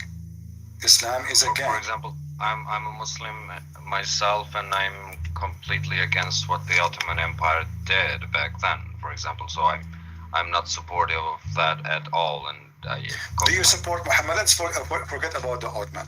Do you support Muhammad? If Muhammad came in with his army to occupy Al-Bosna, do you join Muhammad or you join the people of Al-Bosna? Where is that? If Muhammad came in with his army, not the Ottoman, which one you will join? The army of the people of Al-Bosna to defend Al-Bosna from the Arab coming, or the army of Muhammad?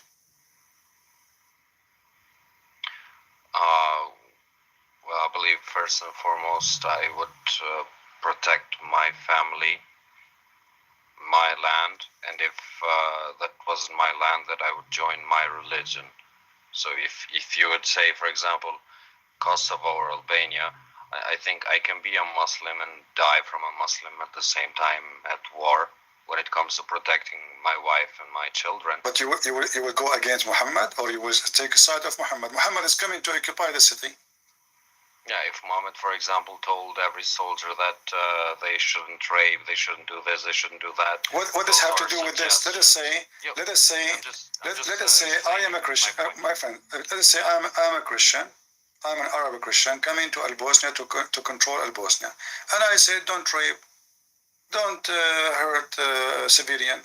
Are you going to fight me, or you will join my army? I think I would fight anyone that would come. But so how come you don't fight Muhammad then? No, I didn't say I wouldn't fight his army. Okay, but then you are the Muslim, because now you are against oppression, and Muhammad is an oppressor. You have no right to come to my land and to take my land and to force me to pay money so I can live. That's what Muhammad did in chapter 9, verse number 28. That, I mean, you pay money to live technically in your own, wherever you are, you pay tax. No, that's not true. That's not true. I pay tax. No, hold on. You see, no, that's not true. You see, Muslims, they always. I'm not saying you are a liar, but maybe you misunderstood. Tax is every citizen pay, not something called tax for a Muslim and something called jizya for the Christians. Jizya in the Quran is you pay and the Muslim spit in your face, and this jizya is up to the caliphate. He can make it $1 million, he can make it $1. So if you go in the Quran, this is not only that, a Muslim, he have to make humility on you. Not only you pay money, no, they have to spit on you. They have to call you names. They have to spank you. You mean that? They have to spit on you? Yes. Chapter 9, verse number 29. And not only that, you're a prophet saying, even after we pay, are we done? No. He says, when you see the Christians and the Jews in the road, force them to walk in the sewage.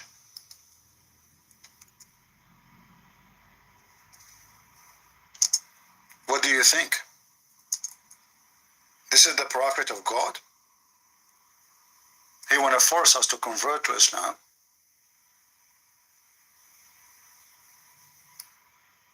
By just reading it. Discrimination. Here we go. And this is very authentic hadith. Abu Hurairah reported that Allah Messengers, grant him peace, says, don't give people of the book a greeting first and force them to the narrowest part of the road. Translation is false.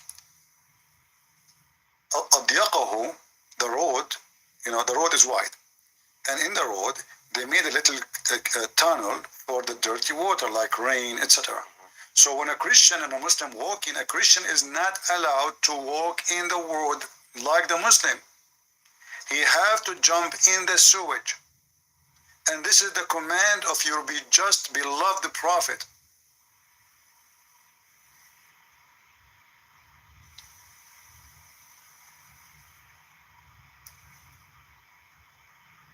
This is what the Muslim, they tell us. Muhammad was amazing. Islam teaches justice. Islam don't discriminate. The fact Islam is the religion of discrimination. You don't know what they did to my people in the Middle East. You have no idea. Where are you from, if I may ask? From the Middle East. I don't say. No, it doesn't matter. All the Middle East is mine. This is our land. And Muhammad, he came to our land and he took our churches and he took our land. And he raped our women, and he forced us to pay jizya, and they forced her to walk in the sewage. And then you come to me and says we share the same Abrahamic faith. You don't. And you say to me we respect Jesus. You don't. If you know anything about Jesus, you will not do what Muhammad ordered you to do. Muhammad, he said to his followers, attack the Romans so you can get the blonde girls. Have you ever heard of a prophet seducing his men to go to war with the Christians for the sake of a blondie I woman? don't believe this. I mean, I don't say anything without proof. You know me. If you watch my videos, do you watch my videos always, or this is the first time? I found out today about your channel. All right. To be honest. Well, anything I say to you, if I don't show it to you, spit in my face, right on air. Say to me you're a liar. It doesn't say that. Can I ask about also the stories before that you told me that, for example, Muhammad did this to someone's, to his maid, and he Sure. sent his wife to. I mean, Sure. where did that come from? I'd never heard of that. All of this is from your books, not from my books. I have nothing to do with it. Yeah. Here we go. This is, and I will post the link for it, actually, if you want. Okay, sure. We can show it from Al-Qurtubi, we can show it from Suyuti, we can show it from anywhere. I mean, we have tons of reference. Everything I show here is your books. Nothing is mine. All right, this is here. Tafsir al-Tabari, one of the oldest tafsir. Did you send the link somewhere? I will post it in the chat, and I will put it for you on the screen, and I will use Google Translation because it is in Arabic. We don't have this book yet in English. Unless you have it in English, you can, tell me where to find it. So this is the link. You can use Google Translation. You can open it on your site. I will post it. And this is the official government website of the Kingdom of Saudi Arabia. Really? Yes, this is a government website. This is the Ministry of Islam. And this is the University of King Fahd, I think. So here it says, Al-Mujahid قالوا قال رسول الله صلى الله عليه وسلم اغزوا تغنبوا بنات الأصفر. Attack and get the Roman girls, the blondie girls. Here the hadith for it, 16785. Attack the Roman, attack Tabuk. Tabuk is the area where the Roman was, the limit of them. You will get the daughter of the blondie, the yellow, and the women of the Roman.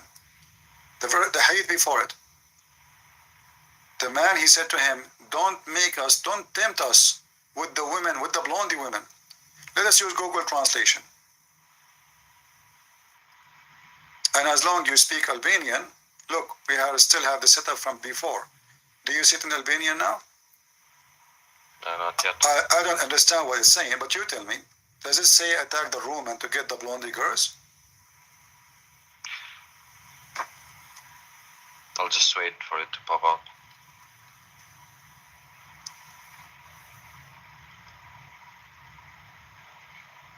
Okay, I'll translate it.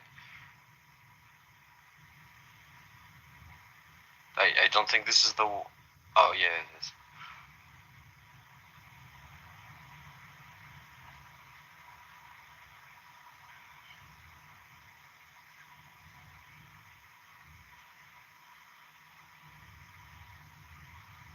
Can you scroll down just a bit? Okay.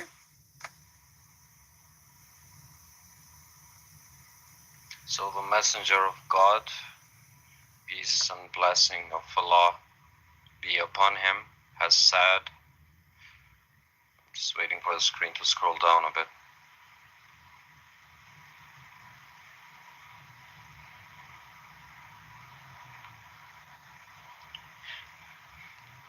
Okay. Conquer Tabuk And get the blondie women. and get the women of the... Yellow. It says here, Verdava. It means the yellows. Yellow, the Roman, the blonde, they call them yellow. Yeah. The blondes Uh-huh. and the wives or women. Exactly. Can be both. This is your prophet. Of, the Romans. And the grandpa said, A good man, he said to him, why you are tempting us with women, man? You want us to go in war for the sake of a blondie woman? Muhammad, he accused him that he is a hypocrite. Can you believe it? This is what the verse is about. About a guy, Muhammad was making a speech saying to them, let us attack the Romans so we can get the sexy, beautiful blondie women. Don't you want to have a blondies? An Arab man said to him, Muhammad, why you are tempting those young men? That's why here they call him a Jed, which means grandpa. He's an old man. He said to him, why you are tempting those young men to go to war for the sake of a blondie women?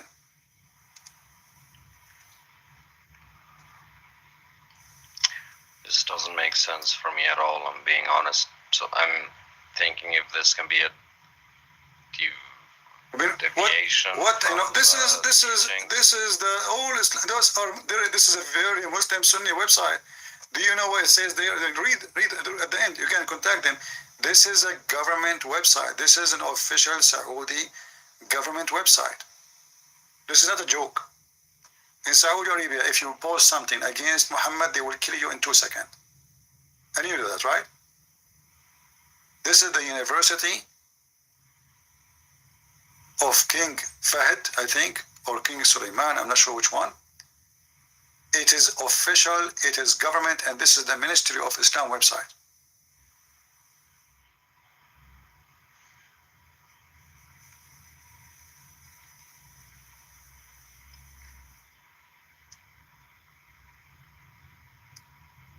This is a prophet of God. Attack the Roman. So attack the Roman, not to spread Islam, attack the Roman so we can get the blondie. Because this is the reason to go to war. This is why we need to attack the Roman and get their money and get, you know, they will get the blondie, they will get the money, and that gang.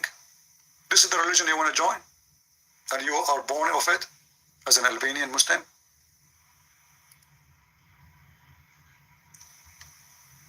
Do you have my book in Albania, my friend? Your book in Albania? Yeah? Maybe the admin can post for you the link. I will give you a gift from me and to all Albanian. I have nothing against you as a person, as people. Maybe the admin can post my book for you in Albanian, and you can download it and you can read it. It's for free, as a gift from me to the Albanian. I think I'll give it a shot. I wanted to say something. I think you mentioned before that, for example, the majority of Albanians in Kosovo, for example, in Albania, are Muslim, but really you cannot compare our countries to Arabian countries at all. My friend, I mean, let me explain to you. Not at all. I don't care how you say you describe yourself. Either you believe in Islam or you don't believe. There's no so-so. I cannot say, I am not the same as the disciple of Jesus. They believe too much in him.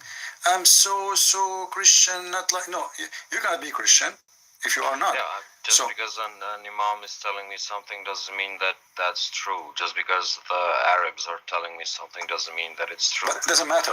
As long as you call yourself a Muslim, you are a Muslim. And a Muslim is someone who believes what Quran says and what Muhammad said. And everything I'm showing you is what the Quran is saying and what Muhammad said, not what I said. Correct? So, well, what Arabs are showing. No. You see, that's not a good game to play, because what Arab, well, your prophet is an Arab. Same time, if this is the case, how you know even Muhammad can be trusted? How you know even Muhammad exists? Either you trust those Arab who gave you the Quran, or you don't trust anything. So either we take what they say and we follow, or we don't accept anything. We cannot, pick up as you wish. This is not a shopping center. You go to the shelf and you say, okay, you know what? I want to take this. I don't want to take that. This is a religion. I cannot say, I want to take from the Bible this verse and I don't like the other verse. That's it. Then I am not a Christian. Either I accept everything Jesus says to me. There are a lot of verses, so I did some research on the Bible as well. So there are a lot of verses on the Bible as well that I don't agree with. Well, you don't have to, but for me, my friend, I'm telling you, who is a Christian, who is a Muslim? A Christian is someone who agree about every single word in the Bible coming from God, not a man, because simply in the Bible to speak about this king, he said, this man, he said. So when God, he said, I agree with it. When a man, he said, as an example, Jews, they insulted Jesus. Do I agree with him? Agree with him? No. It's in the Bible. So when I say I agree about every single word in the Bible, I'm talking about what God taught me. I cannot choose as I wish. What Jesus say, I accept this, and I don't accept that. I cannot say I'm a Christian and then I accept homosexuality. That will not make me Christian. I cannot say I'm a Christian and I accept people they can be drunk. That is against the Bible. I cannot say I'm a Christian and I believe in like somebody can be child molester. That he will go to hell. So simply, you don't select and elect a faith. Yeah, but for example, there's a verse in the Bible, quote me if I'm wrong, correct me if I'm wrong. For example, it says that you can have after a war or something like that, you can get a wife, and if she doesn't want to be your wife, you can beat her and cut her hair. No, there's nowhere it says you can beat her. It's a must. Something like that. You No, can no. cut your hair. Or No, you like cut that. her hair for a reason, because simply you should not sleep with her. When a man, this is to prevent men from being tempted from those slaves. But the Jews themselves, they've been taking the whole nation as slaves. So now the Jews are at war. The enemy, they take slave from them, and they take slave from the enemy, and then later they exchange. So free my people, I free your people. Same time, if you want to have a wife from the slaves, you don't go sleep with her like Muhammad did with Safiya. Muhammad, he killed the man, the husband, the father, the brother, and then before even they leave the town, he put a tent, and a guy, he was guarding the tent, and he raped the women. In the Old Testament, a man, he should command the woman to shave her hair. She is a slave now. Why? Because now he will not be tempted to sleep with her. He should not touch her unless she become his wife. So if you want to take her as a wife, she cut her hair. What if you already have a wife? You cannot take her as a wife. Yeah. If you have a wife, you have a wife. Even though like in certain time, you see like Abraham, he have a wife, Sarah, and then he took another wife. Why? Because at that time there's no law says, God says don't take second one. However, even Abraham, he was doing wrong because God did not approve it. But the man is desperate to have a child. His wife, she becomes so old. So he did not do it because he want to have just a second woman for fun. But he got so old and he lost hope. Successor, yeah. He wanted to have a child, exactly. So he said, okay, I'm going to marry. He married. He did not sleep with her. He married her. So he took her as a wife. However, if there's no law in certain time, then there's no law. If there's no law says, like in certain time, a child of Adam, they have sex with their sisters. Is that correct? Yeah. Okay, because there's no law. There's no law. And if God wanted this not to happen, he should create other couple, right? So they can have, like I marry from your children, you marry from my children. But there's only one man, one woman. So law came in degrees, and the law can change. But Muhammad, as an example, Muhammad proved it to us clearly that Muhammad is a false prophet. Not only he have a very bad ethic, but have you ever heard of a God? He says something afternoon. He said the opposite the day after in the morning. Is that possible? Is it possible to give you a law afternoon today, and tomorrow morning I wake up and I change the law which Allah gave me yesterday afternoon?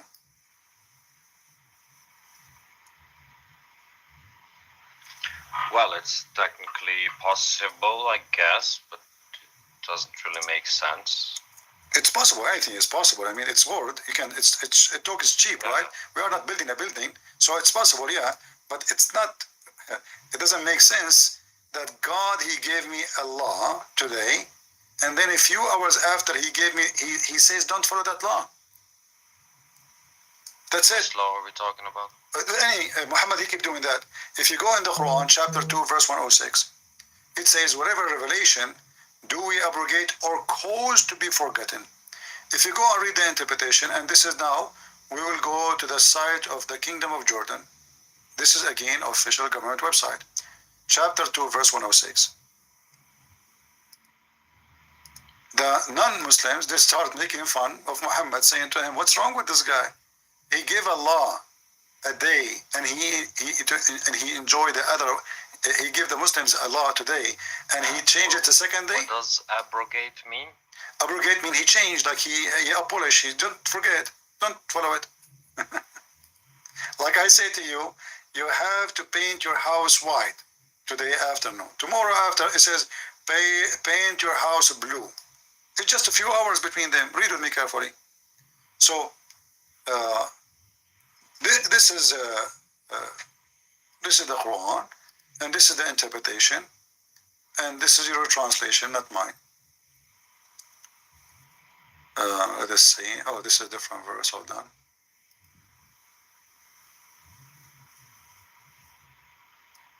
You see, like if we say, like Muhammad, he says something, then a prophet, he came 200 years after, God gave him new law. Well, things change, and God gave them something fit for today. That makes sense, no problem. But this is the same guy, he go to sleep, he woke up, he says something the opposite. Really, when a disbeliever began to the earth, like to make fun of Muhammad, the matter of abrogation, saying that one day Muhammad enjoins his companion to one thing, and then the next day he forbid it. Do you see it?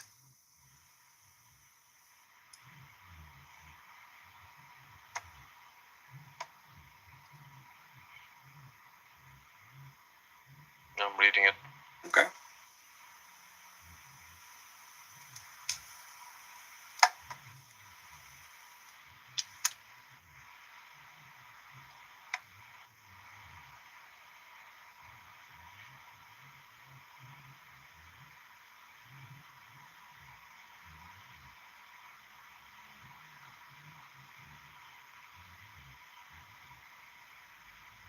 What do you think? Second day, God, he changed his mind, and not only he forbid it second day, he allow you to do it today. Second day, he wake up, forget. Why? God do not know what he was saying? I think it depends on the verse for this to make. So I'm trying to. So I'm playing the advocate of the Quran right now. So I'm trying to figure things out how this would make sense. Doesn't make sense. I believe you're doing a pretty good job on going against it. I have to be honest. I think, for example, if I was receiving the message, and for example, God told me that tell all your men that they can smoke weed or drink alcohol. Mm-hmm. And then that happens that night, for example. And that night, with that command, with that approval that I give, all of those people smoke weed, get drunk, and they do stupid shit and all that. For example, tomorrow, if I receive that is forbidden, isn't that like a message to the receiver of the message? Could it be that way, like a metaphor? See what this brings. No, my friend. My friend. First of all, God is not the God of confusion. Secondly, don't Allah knew that tomorrow He will change it. So why He give it to you today? Why He allow you to do it today? What is the change happened during night time? And people went to sleep. They wake up in the morning. They have a new law in the opposite direction. He forbid it, which means it was not right. You forbid it because simply it was not right. So either Allah made a mistake and simply there's no Allah. This is Muhammad. He says something. People complain. This is stupid. Muhammad, second day, oh, people don't like it. Let me change it. Because it's not from God. If it's from God, that's it. God, He said. God said you do this. As an example, in the case of murder, free for free, black for the black, women for the women. It's a murder. Murder will never change. Correct? I mean, it's not about economy. It's in the case of anyone kill somebody. This is the law which Allah He assigned to every man. In the case of justice. Is that going to change in a day? He changed it in a day. When He said this, people start laughing at Him. How in the world, what kind of justice is justice? Oh, who you believe? In the way of qisas. Qisas means the law of penalty for crimes. is prescribed for you. Look how strong the order prescribed for you in the case of murder, free for free, slave for a slave, female for the female. And look what happened now. You kill my wife, I kill your wife. What kind of justice the justice is? So now we have two victims. The one who killed my wife is not going to be killed, and now I kill your wife. You kill my slave, I kill your slave. What the heck is that? So now we have two poor slaves are killed for no reason. Only in the case of a free man will be killed. Muhammad, he made this verse. People start complaining, what the heck is this? This is crazy. Muhammad, he got the law of Moses wrong. The law of Moses says, eye for an eye. But doesn't mean I kill my wife, you kill my wife, I kill your wife. That means if you kill my wife, you will be killed. The killer himself will be killed, not I kill his wife. So Muhammad, he is trying to be smart. He tried to copy Moses. So he come with this. And as you see, the language is strong. Oh, who you believe in the law of equality and punishment. It's prescribed for you in the case of murder. You see, it's a murder. It's not about whether. Murder is a murder. Murder was the same in the time of Moses, in the same in the time of Abraham, in the same our time, in the same in the future. Murder is a murder. So in the case of murder, what we would do? This is the penalty. How fast we change it. This is abrogated. People start complaining, this is stupid. So what Muhammad is doing is like somebody in the laboratory. You know, he have a mice, and he tried to see the reaction of the mice. He dropped some drugs here, he changed the food there, and then he see the reaction, and based on the reaction, he changed the trial. If Muhammad is receiving command from God, he will not change that. As an example, if you are praying, Admiral, and I see you are in the street. Okay. And I say to you, this is how we pray. Are you going to change it just because I say this is how we pray? Or you pray as Allah told you? You don't change it? Yeah, I would pray how my God told me. Exactly. Look what happened. Muhammad was praying in a funeral, and a Jewish man, he just walked by. He's a rabbi. He said to Muhammad, this is how we do it. That's all. He did not debate him. He agreed with him. He said, this is how we do it. Look what Muhammad did. He said, sit down, act differently. How you can change the prayer? If the prayer coming to you from Allah, and Allah is your God, you don't change the prayer just because a guy said to you, this is how we do it. So what? And I asked you, you said to me, Adamarim, I'm trying to use your name in Albania, Adamarim. So, Adamarim, I asked you, you said to me, I will stay praying the same way as Allah told me, correct? Look how fast he changed the prayer. That means Muhammad never received the way to pray from Allah. So if another Jew now walked by and he said to him the same, this is how we do it, Muhammad will keep changing. So it's up to him. He did not receive how to pray from Allah. And he don't really, what happened here, Muhammad, he felt that the Jews, they got him busted. He's trying to copy them. He's copying the Jews. So the Muslims, they start wearing a hat in the top of their head when they go to Hajj. That's what the Jews do. The Jews, they grow their hair. The Muhammadans start doing that. The Jews, they circumcise themselves. Muhammad did that. Muhammad, by the way, did not circumcise himself. He ordered the Muslim to circumcise, but he himself never did. He was copying the Jews because he's trying to establish a religion. When the Jews, they said to him, this is how we do it, he changed it immediately. They got me busted. Okay, so based on this, then Muhammad should have been someone who had ambitions to seize power, to manipulate people, and to fake a religion, so to say, based on what he knew about other religions so far, and he learned during the way. He moved to there's a change point of Muhammad's life when he moved from Mecca to Yathrib. Yathrib is the city of the Jews. It's called today Medina. He started learning from the Jews about Abraham, about Moses, but he got tons of things wrong.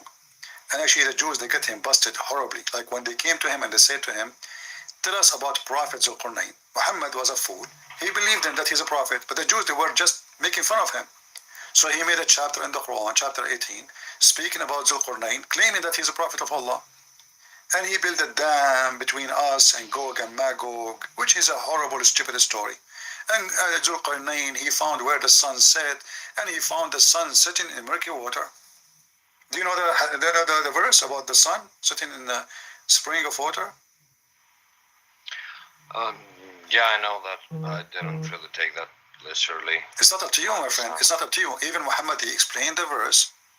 He said, Yeah, but not all the verses can be taken literally. no, so it's not up to you. It's not up to you. It's not up to me, exactly. Especially if Muhammad, he made it clear. Muhammad in the hadith, he said to Abu Dhar, which means the father of the ants, do you know where the sun set? He said, Allah and his messengers knows best. He said, it set in a hot, muddy spring of water, boiling water.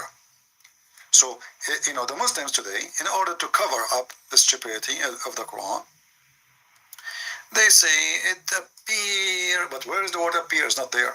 Same time you say to me, not metaphorically. There's a way, sorry, not literally, how you can see that metaphorically. It says he went all the way to the setting place of the sun, and he found it sitting in a spring of water. So what metaphorically of that? You see, when we say metaphorical, we have to give us what this is for what? This is a real person or not? Is Zulqarnain a real person? Is the journey real? Is he moving from... Yeah, for example, some verses state that Muhammad saw paradise and such, and I believe those are, in my understanding, those are astral experiences. That no, according to Muhammad, it's not up to had. me, not up to you. According to Muhammad, he went in a real journey. Same time in the Quran, when the Quran says he found it, Allah is talking. This is metaphorical of what? Nothing. You have to create a story now. It can't be metaphorical because it's speaking about supposedly a prophet of Allah. His name is Zulqarnain. Allah is saying, I will tell you about him because they ask him. The Jews, they ask him.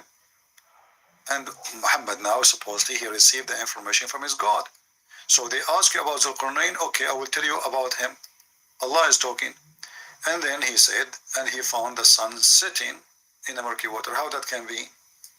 Bloody spring, actually. Zakir Naik, very well-known lawyer, he said that this is a brother and sister, it appeared to him. The sun go in the ocean, it looked like, but there's no ocean. It says even a spring of water. Spring is not even an ocean. So there's an old legend. Muhammad, he copied from the story. This is like a fiction story. That there is a guy, the guy with the two horn, which is Alexander the Great. He went and he occupied all the way to the east and all the way to the west, to where the sun set and where the sun rise. And he built a dam between us and between a weird creatures, people of Gog and Magog. They are not a human. And the story tell, okay, until when he reached the sitting place of the sun. Okay, what is that metaphorical for what? Sitting place of the, until he reached the point of walking and marching with his army. And then he found it, not appear to. And as you see, the hadith confirmed that.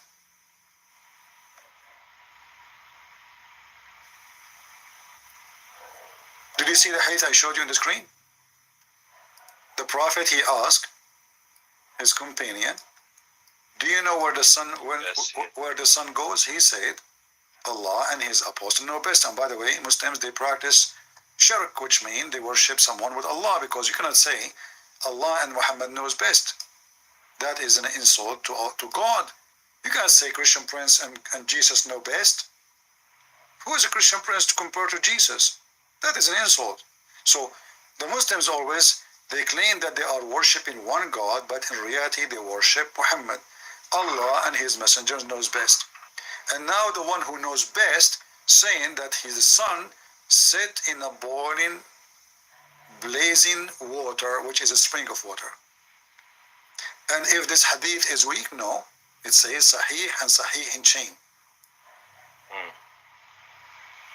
So the game of weak and those, they play it always. When they want, it is strong. When they want, it's weak.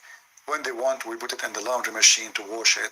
When they want, we hang it in the window so everybody can see it. So what do you think, my friend, after this conversation between me and you? What do you think? You want to stay as a Muslim?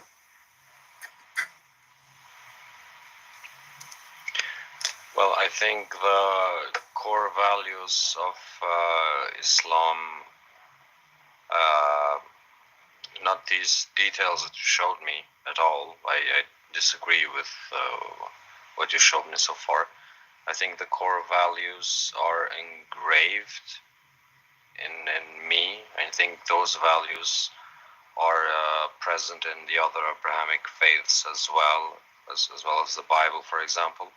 I want to focus on the similarities. I have some doubts on Islam. I had them. I mean, I don't think you can be a good theist if you're not a good atheist. In my opinion, you have to do your research and stuff. And for the biggest part of my life, I wasn't religious at all. So I got into religion recently, and Islam was the first one I set my eyes upon. I'm also working on learning more on Christianity, so I'll continue that journey as well. I have some issues with all of the faiths. I believe all of them were modified to fit different agendas of politics and such. And I don't take everything that I see at face value, even when it comes to hadiths and such. So Yeah, you said that but how you will do make decision, my friend? You see, I don't want to be like rude to you, but now what you are saying to me, I don't accept everything there, and then you take your religion from there. But we cannot take our religion from something we cannot trust, because either there is a trustworthy to take from there. You cannot say, I'm going to eat from the fridge, but in the fridge there's a dish of poison. It's not up to you. If you show me a math formula, for example, and you prove to me that it's right, then of course, then I will. Okay, I'm showing you a math formula now. The sun set in murky water. What say you? You will say to me, I don't accept the hadith. Okay, I'm not showing you hadith, I'm showing you Quran. So now what you will say to me, oh, somebody, maybe he changed the Quran. So how you can accept anything in a book? You yourself, you are saying that somebody modifying it. How? By this logic, how can I accept any book or any religion? Exactly. But you see, you cannot accept anything if you believe it's modified. I'm not saying to you to accept other belief. It's modified. If you think it's modified, I'm saying that if you think Islam is modified and somebody played with it, then Islam cannot be trustworthy, because this is against what the Quran is saying. The Quran is saying Allah will protect the book, but you just say it's not protected. Yeah, but my point when I took the example of the math formula, then that's a logical decision that you make. And when it comes to faith, I mean, I can have a lot of arguments against Islam, against Christianity, against My friend, against you can God, make a million arguments about Christianity, but you cannot make one argument against Jesus. I can make a billion arguments against Muhammad, and nobody can refute it. But you cannot make one argument against Jesus. Yeah, but how do I know that I'm following his teachings precisely, correctly? Well, okay, you see, you are the one who says modified. Even the Quran, the book you are listening to, not the Bible, is saying that Jesus is holy, chapter 19, verse 19.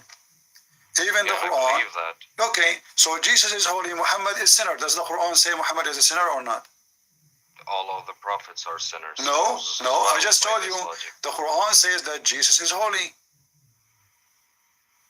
Yeah, but only Jesus. Only Jesus, thank you very much. So how you follow someone is not holy, and you don't want to follow the one who is described in your book as holy? And how this book can be valid anymore? If Muhammad is the greatest, and Allah created the whole universe for the sake of Muhammad, and Muhammad is a sinner, yet you don't want to follow Jesus, who is holy, and you agree he's holy. Can I follow Jesus without a church? It's not about church. You follow. You see, my friend. People, I want you to. I don't know how old are you, but I noticed. 25. Okay, 35. At 25. 25. Okay. Uh, the Bible did not come before Jesus. Jesus came first. The church did not come before Jesus. Jesus came first.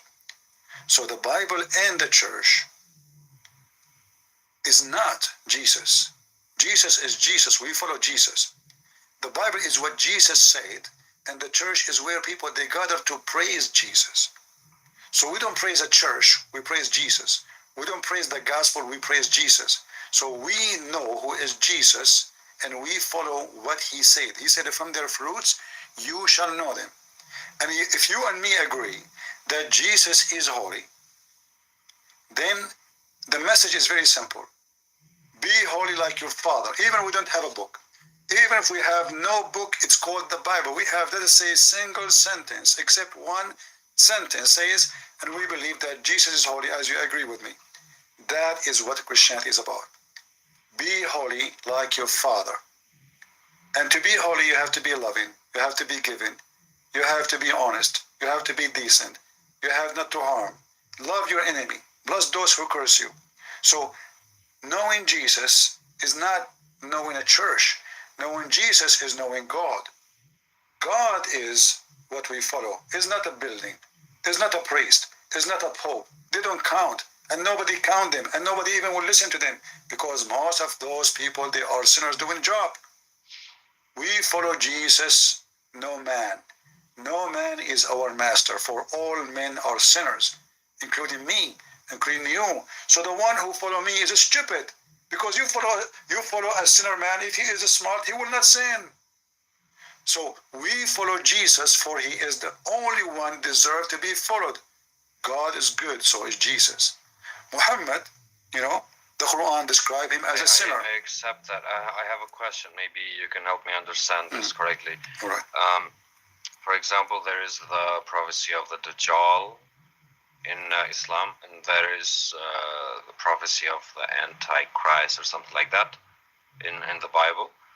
And I believe that Jesus will come again. So the Muslims believe that he didn't die, but God raised his soul in heaven, and he will bring it back. So it's kind of a death in a way. So it's not that different. It's just something else. Whatever. Let's get past that. And Jesus believed on the second coming. So if a false prophet or Dajjal comes and he makes people, for example, worship a cross, how do I know that I'm following Jesus or a false prophet? That's why I want to know, how do I get into the teachings of Jesus? Through a Bible, through a church, through a preacher? So that's why I have issues with Christianity. My friend, no, there's no issue actually, because simply I just told you the answer, but let me make it more simple. The Bible, we for sure we accept the Bible, and I believe in the Bible. However, the core of the Bible is to be with God, in the sight of God. So when the Antichrist comes, first of all, the first question we need to ask ourselves, why Satan is called Antichrist, not anti-Allah? Why? I mean, Satan, he want to be God. He's challenging God. So if he should challenge someone in his size, someone he is considered the most dangerous. So if the Muslims agree with the Christians that the Antichrist is Antichrist and he is Satan, that means Christ is God. Because Satan is not anti-Christian prince. I mean, Christian prince, nobody for him. Who is Christian prince? Satan, he is opposing the biggest one, the scary one, God. So when the Muslims agree that there is somebody who will come and he's so powerful, he can chop a man 2 pieces and he can put him together. And he claimed to be the Messiah. Why he have such a power? Because he want to claim to be the Messiah. And the Messiah is Almighty God. He can put a man together He can resurrect people from death. He can heal the leper. He can make the blind see. He can what nobody can do. So the Antichrist, according to Muhammad, he can do things nobody can do. He can command the ground and gold will come. He can cut a person two pieces and he throw him a mile away and he will order the two pieces to join together and he will come. Why? Because he want to convince you that he is Jesus. But that means Jesus is God. Same time, why Shaitan is not anti-Muhammad? Why is not anti-Allah? And why Shaitan, he will melt like salt when he see Jesus? How come when Shaitan, how come Hadith says Shaitan, he command Muhammad? He command Muhammad, can you believe it? Yeah, so my understanding of that is that Shaitan is scared of Allah. No. He's not against Allah. No. No. How he can be scared of Allah? How you say that? Well, so the story is that when God created Adam, he didn't want to praise Adam. He didn't want to bow down to Adam. And then God punished him with depths of hell.